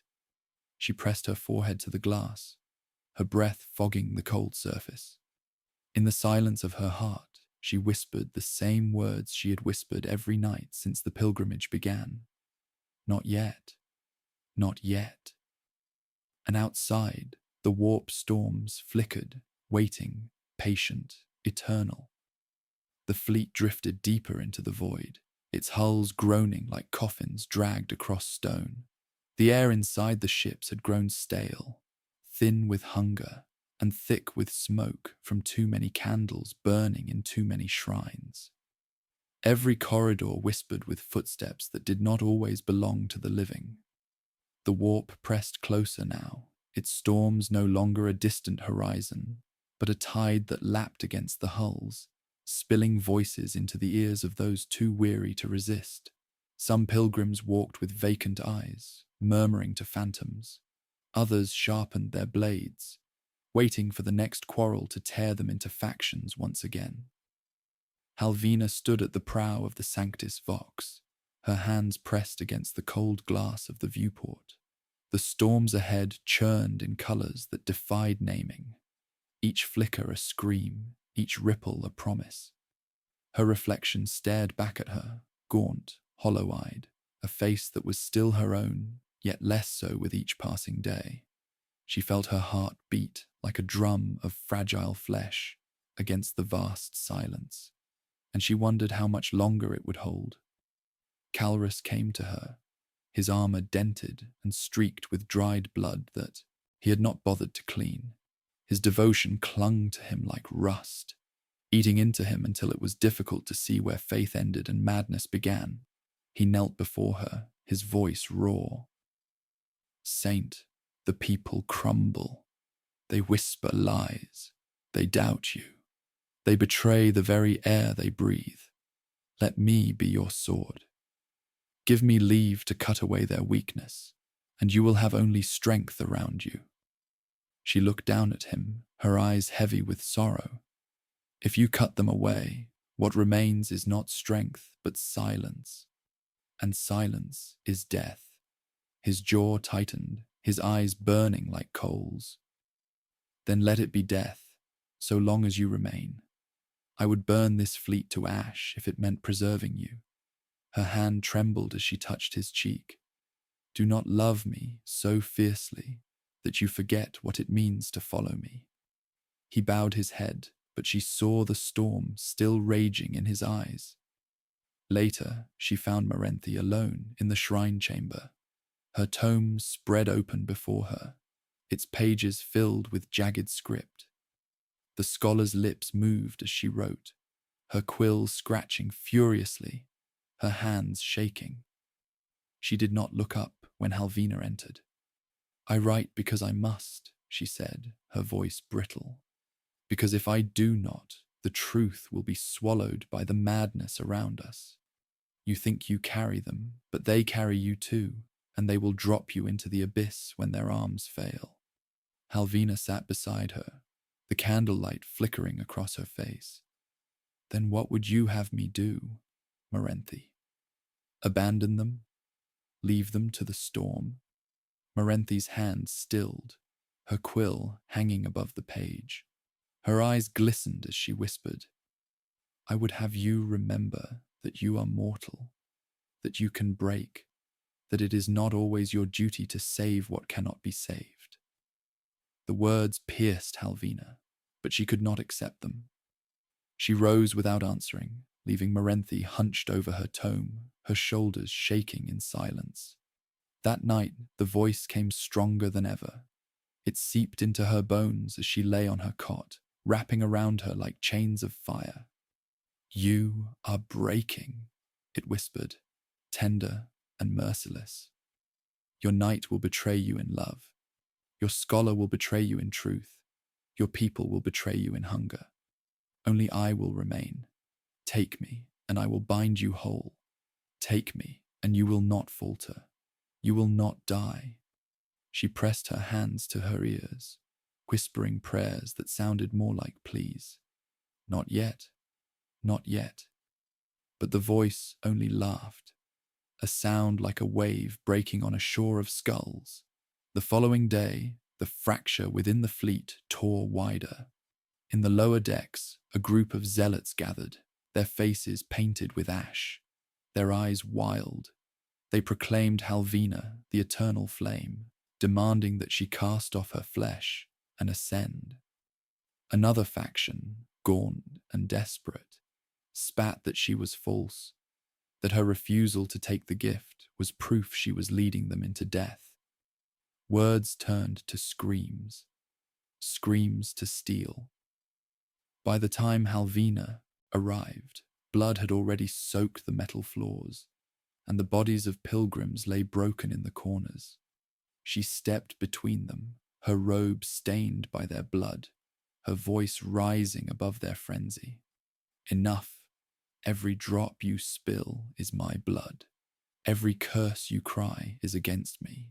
If you cannot walk together, then strike me down and end this pilgrimage now. Her words stilled them for a moment. Some dropped their blades, shame burning on their faces. Others stared with hatred, their hands trembling with the urge to finish her. Calrus roared, stepping forward, his sword flashing. Any who raise a hand against her will die by mine. He looked at her, his eyes desperate. Let me end them now. Say the word. Halvina turned to him, her voice shaking but firm. No. If you kill them, you kill me. For the first time, she saw something break in his face. His blade lowered, his chest heaved, and his eyes filled with tears. He turned away, trembling, and she feared what storm brewed inside him. Morenthi came to her afterward, her face pale, her voice sharp. You cannot hold them much longer. Their faith is no longer faith, it is frenzy. You either become what they demand, or they will destroy you. Halvina looked at her with hollow eyes. And if I become what they demand, then I am no longer me. Morenthi whispered, perhaps that is the cost of sainthood. The words echoed in Halvina's chest like a bell struck in the dark. That night, the fleet passed into a storm unlike any before. The sky outside tore open, spilling colours that burned the eyes, shapes too vast to be named shifting just beyond the hull. The ships shuddered, their engines failing, their shields flickering. Pilgrims screamed, clutching their shrines, their prayers rising in a cacophony that drowned itself.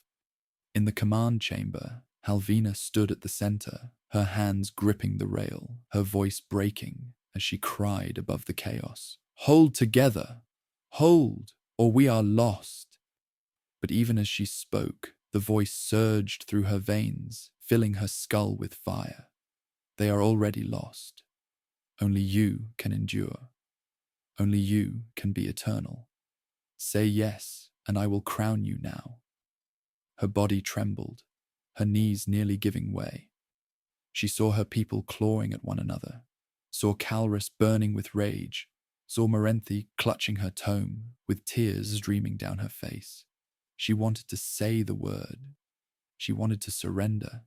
She wanted to end the torment of carrying them. Her lips parted, then she forced them shut, biting until blood filled her mouth. She whispered into the storm, her voice almost gone. Not yet. The storm howled, the ships groaned, and the voice laughed. The storm did not break, it simply gave way, like a wound torn wider, revealing what lay beneath. The fleet emerged into stillness, but it was not peace. It was a space so quiet it felt wrong, as though even time had held its breath. The stars here were dim and too far apart, casting no warmth. They hung like dying embers in a hearth long abandoned. In the heart of this void drifted a single structure, an impossibly vast cathedral ship of unknown origin, cracked open along its spine, its stained glass windows shattered, its towers bent like the fingers of a dead god reaching toward nothing. The pilgrims named it a final sign. The zealots declared it the place of ascension. Others feared it was a tomb, but they all agreed they could go no further until they had seen what slept inside. Supplies were exhausted, engines frayed, minds unraveling. The ships creaked like coffins afloat on the last breath of fate. Halvina ordered a boarding party, though the decision felt less like choice and more like surrender. She stepped onto the lander with Calrus and Morenthi beside her. Around them, silence pulsed like breath held in the lungs of something that had not yet decided whether to wake or die. The interior of the cathedral was worse than the outside. Dust the color of bone drifted in the air, and beneath it lay the remains of thousands. Mummified figures sat slumped against pews, heads bowed, hands still clutching icons fused to their flesh. Some had turned their eyes to the vaulted ceiling in their final moments, mouths locked open in silent screams. The central nave stretched impossibly high, its arches crumbling, its sanctum dark. Carvings lined the walls, angels without eyes, saints without faces, holy books turned to stone.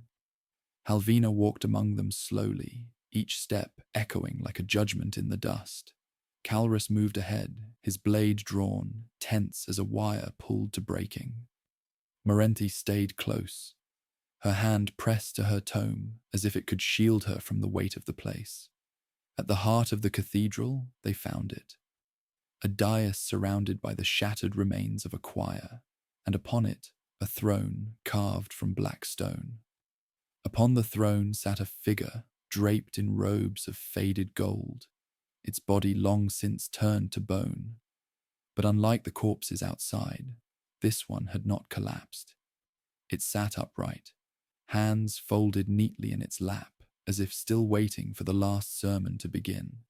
A crown rested beside it, not of metal, but of crystallized blood, glinting with a light that did not come from any sun. The voice returned, not as whisper, but as presence. It did not speak from within her mind this time. It spoke from everywhere, from the bones, from the walls, from the silence.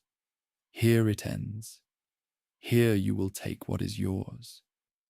Halvina stepped forward, her hands trembling. The pilgrims who followed stood behind her, wide-eyed, waiting. Some had already dropped to their knees, murmuring praises. A few wept openly. The voice filled her again, deeper now. This is the seat of the eternal. You have walked the path. You have carried their hunger, their madness, their grief. You have bled for them. They will never stop. You will never rest. But if you sit, if you place the crown upon your head, they will be yours forever. You will never fall. You will never break. Calrus knelt at her feet. Saint, he said, his voice raw. It is time. You have denied it long enough. Sit. Be what you were always meant to be. Morenthi's voice cracked behind her. Halvina, if you sit, you won't be yourself.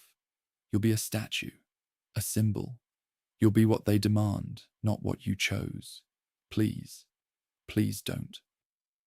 Halvina stood between them, between worship and warning, between immortality and death. The crown pulsed faintly beside the bones. She could feel its gravity pulling at her. It would be so easy, so quiet, to finally stop choosing, to stop carrying them all. She looked to Calrus. His face was rapturous, his hands trembling in reverence. He had nothing left but her. To refuse now would be to break him. She looked to Morenthi, who trembled with fear, who had seen the truth too clearly from the beginning. She had clung to Halvina's mortality as proof that something human could still endure. The voice surged. Take it. Say the word. End the burden. Her breath hitched. The cathedral pulsed around her. The pilgrims murmured behind her, some already calling her Saint Eternal, others begging her not to leave them. Her hands hovered over the crown. Then she stepped back. No. The word rang like a bell. Calrus rose, confused. Saint, I am not eternal, she said, her voice quiet but sharp. I am not a god. I am not a flame that never dies. I am a woman. I am tired. I am broken, and I choose to stay broken. The crown cracked. A thin fissure ran down its center. The bones on the throne shuddered and collapsed, the robes falling in on themselves. A gust of air swept through the cathedral, lifting the dust in a spiral that danced once, then fell still. The voice did not scream. It did not plead. It only whispered, fading like the end of a breath. So be it. The cathedral grew cold. The lights dimmed. The silence returned. Halvina turned, her legs weak. The pilgrims stared at her in awe, confusion, fear. She met their gazes, one by one. If you need a god, I am not her. If you need a flame, I am not that either. I am your companion, your leader, your burden bearer, but I will not become your idol. Some wept. Some turned away. Some fell to their knees. Calrus said nothing. He looked at her as if seeing her for the first time, and something inside him seemed to flicker. Whether it was faith dying or truth dawning, she could not say. Morenthi came to her side, her eyes red. You chose, and it was enough. Halvina looked back at the broken crown, now dark and lifeless. It has to be. They left the cathedral in silence. Behind them, the throne room stood still, the bones now dust, the air clean. Nothing followed them out. No voice, no shadow. Only the footsteps of those who still chose to walk beside her. The cathedral vanished behind them like a dream interrupted. The fleet, weakened but not broken, turned away from the grave that had once promised eternity. No voice followed them now. No visions, no whispers in the walls, no fire in the veins. Only silence, deep and consuming, the kind that arrives after too much noise. Some said it was a blessing, others feared it was abandonment, but all felt its weight. The voice was gone, and Halvina remained. She sat alone in the command chamber of the Sanctus Vox, her hands resting in her lap, her gaze unfixed. Her robe still bore the dust of the cathedral. Her skin still smelled faintly of bone and stone. Outside the viewport, the void drifted, empty of storms for the first time in what felt like eternity. But the quiet brought no peace, only reflection and the slow, sinking ache of everything she had endured. The pilgrims moved differently now, not jubilant, not defeated, reverent, perhaps, but cautious.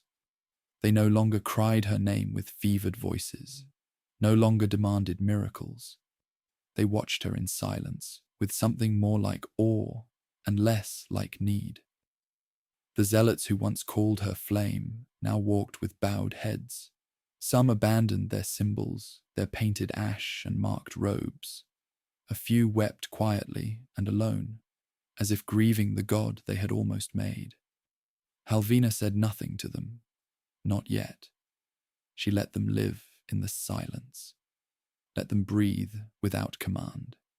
For the first time in weeks, perhaps months, they did not look to her for every breath. That absence, too, was a gift. Calrus did not kneel anymore. He stood at her side still, but something had shifted in him. His devotion had cooled, not into betrayal, but into restraint. He did not meet her eyes unless she called his name. He cleaned his armor with care now, but not for ceremony, for discipline. The fire in him had dimmed to embers, fierce still, but no longer wild. She was grateful for that, and yet part of her missed the warmth of it, even when it had scorched. Morenthi sat in the chapel alone, her tome unopened, her pen dry. She no longer wrote. Not yet. She stared at the altar and said nothing, her expression unreadable. Halvina found her there once and sat beside her. Neither spoke. They didn't need to. The silence between them was no longer a divide, but a shared stillness. In the days that followed, repairs continued. The fleet was bleeding from within, systems failing, rations low, hulls cracking. Yet the engineers worked in shifts. The mechanics sang while they welded. The sick were tended without orders. A quiet solidarity settled over them, forged not by miracle, but by endurance. Halvina watched them and saw something new. Not worship, not fear, but presence. The people had survived her refusal, and she had survived it too. And yet, the absence of the voice left behind an echo. At night, in the dim corridors of her thoughts, she still felt it, not speaking, but remembered. Like a missing tooth, her tongue could not help but search for. It had been her tormentor, her tempter, her companion in suffering. Its silence felt like grief. She had resisted it, defeated it, banished it, and still she mourned what it had offered. She confessed this once, quietly, to Morenthi. They stood in the observatory, watching a dead star pulse against the void. Halvina's voice was barely audible. I miss it. The voice, the promise, even knowing what it cost. Morenthi nodded, her eyes never leaving the window. Because it gave you something simple, a way to end the pain. Even a lie, when offered gently enough, can feel like mercy. Halvina looked at her hands. I said no, again and again. But it wasn't courage, was it? It was stubbornness, fear, maybe. I said no, not because I was strong, but because I didn't know how to say yes and still be myself. Morenthi finally looked at her. That is what strength is. The next day, Calrus approached her as she reviewed the navigation charts. His armor had been polished, his voice was calm. We've set a course. There's a star system 3 weeks out. It may have supply caches left from old wars. We're scraping on reserves. If we don't find something there, we may not last much longer. Halvina studied his face. He no longer burned, but he stood tall, grounded. His belief had changed, deepened, perhaps, or hardened into something more difficult to name. She nodded. Set the course. He turned to leave, but paused. Saint, he said, hesitating on the word. If I ever crossed the line. She stopped him with a glance. You believed in me, even when I didn't. That belief hurt people, yes, but I do not forget what it came from. You do not owe me apology. You owe yourself peace. He bowed his head, not in worship, but in thanks, and left. Halvina turned back to the void. The coordinates were plotted, the path forward clear. For now. She felt something settle in her chest. Not hope, exactly, but a steadiness. Not salvation, but clarity.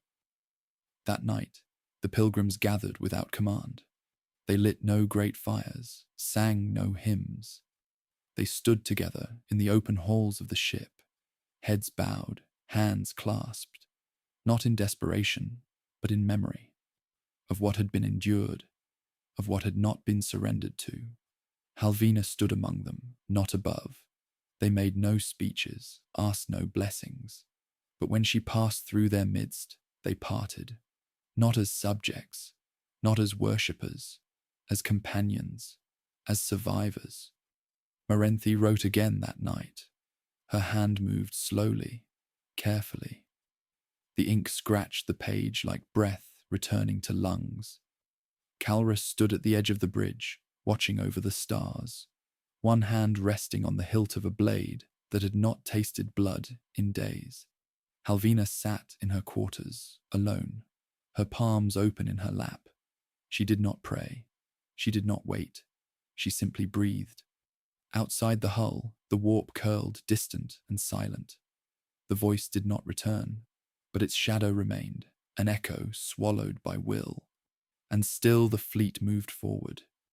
They saw the beacon on the third day of silence, a single, blinking shard of light adrift in the void, pulsing like the heartbeat of something long thought dead. It shimmered weakly against the black, not a star, not a trap, just a fractured echo of what had once been civilization. The scanners confirmed it.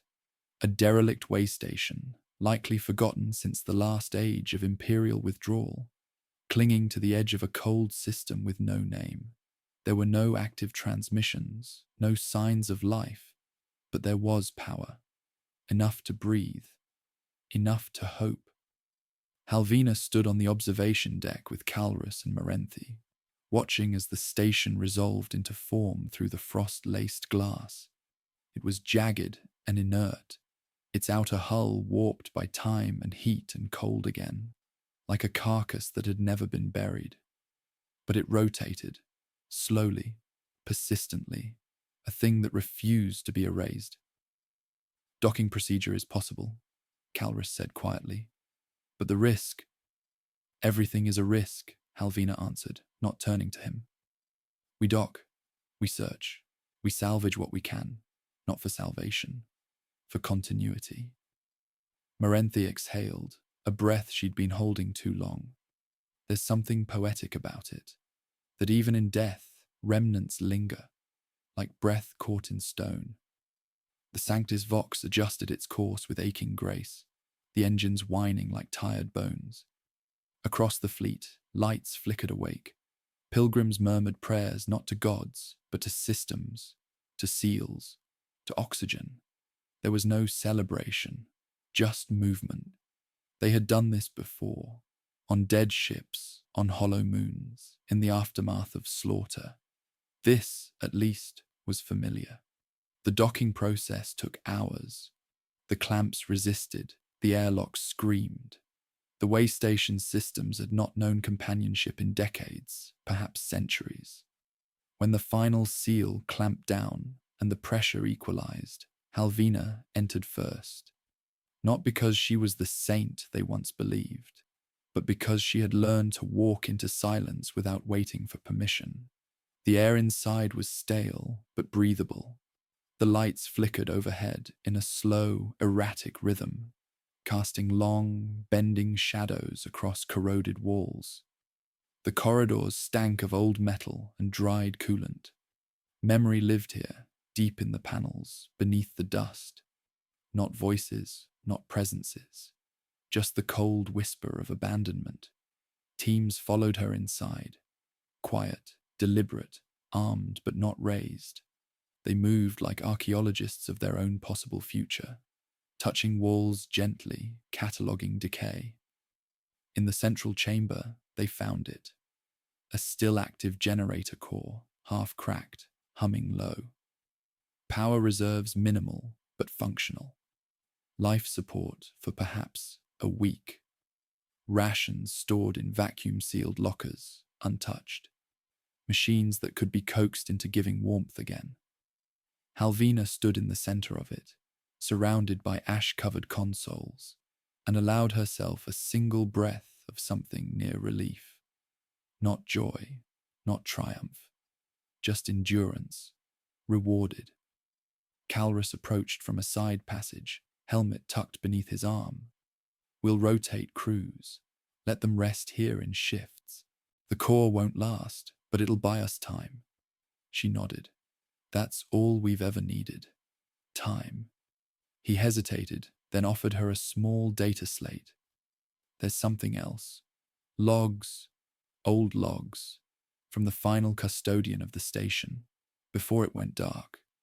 Halvina took the slate, cradling it as one might hold a fragile relic. Anything useful? Not in the way you mean.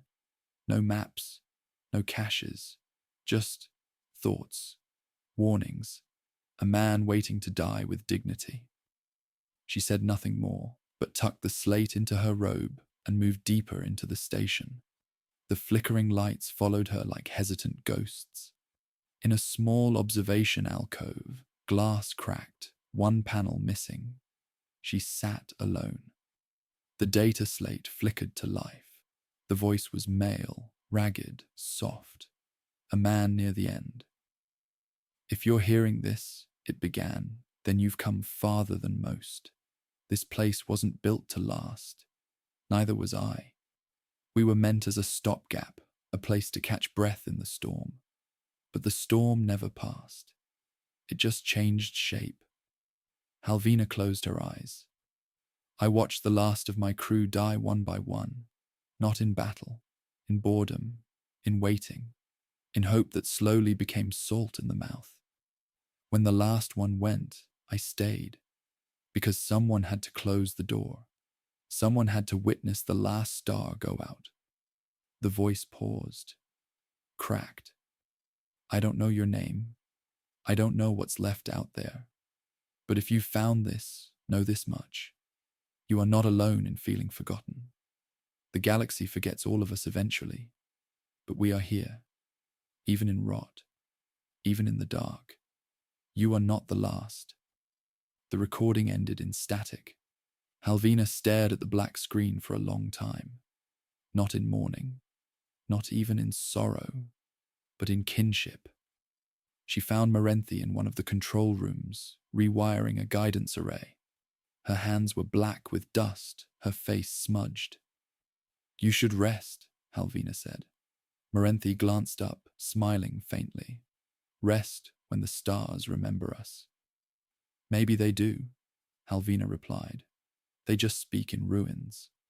They worked in silence for hours, cleaning, restoring, resurrecting systems one by one.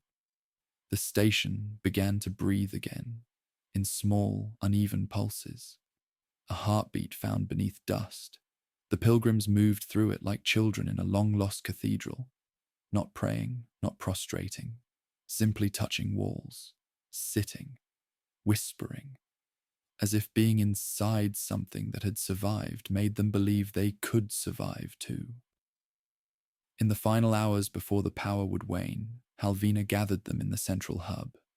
She stood not above, but among them. The lights were dim, the air dry, but the quiet was whole. "We will leave this place," she said. "It cannot save us, but it has reminded us. We were never seeking salvation, only the ability to continue. This station is not holy.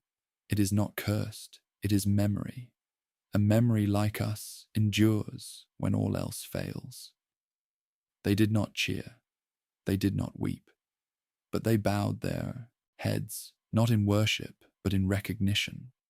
When they departed, they left the station sealed and clean. The systems shut down with grace. The logs were copied. The power redirected to preserve air and warmth. In case others came, in case someone else needed the reminder, the fleet turned once more into the stars, not toward triumph, not toward revelation, but toward breath, toward one more hour. And in Halvina's quarters, the data slate pulsed gently with stored voices, not divine, not monstrous, just human. One by one, they moved forward.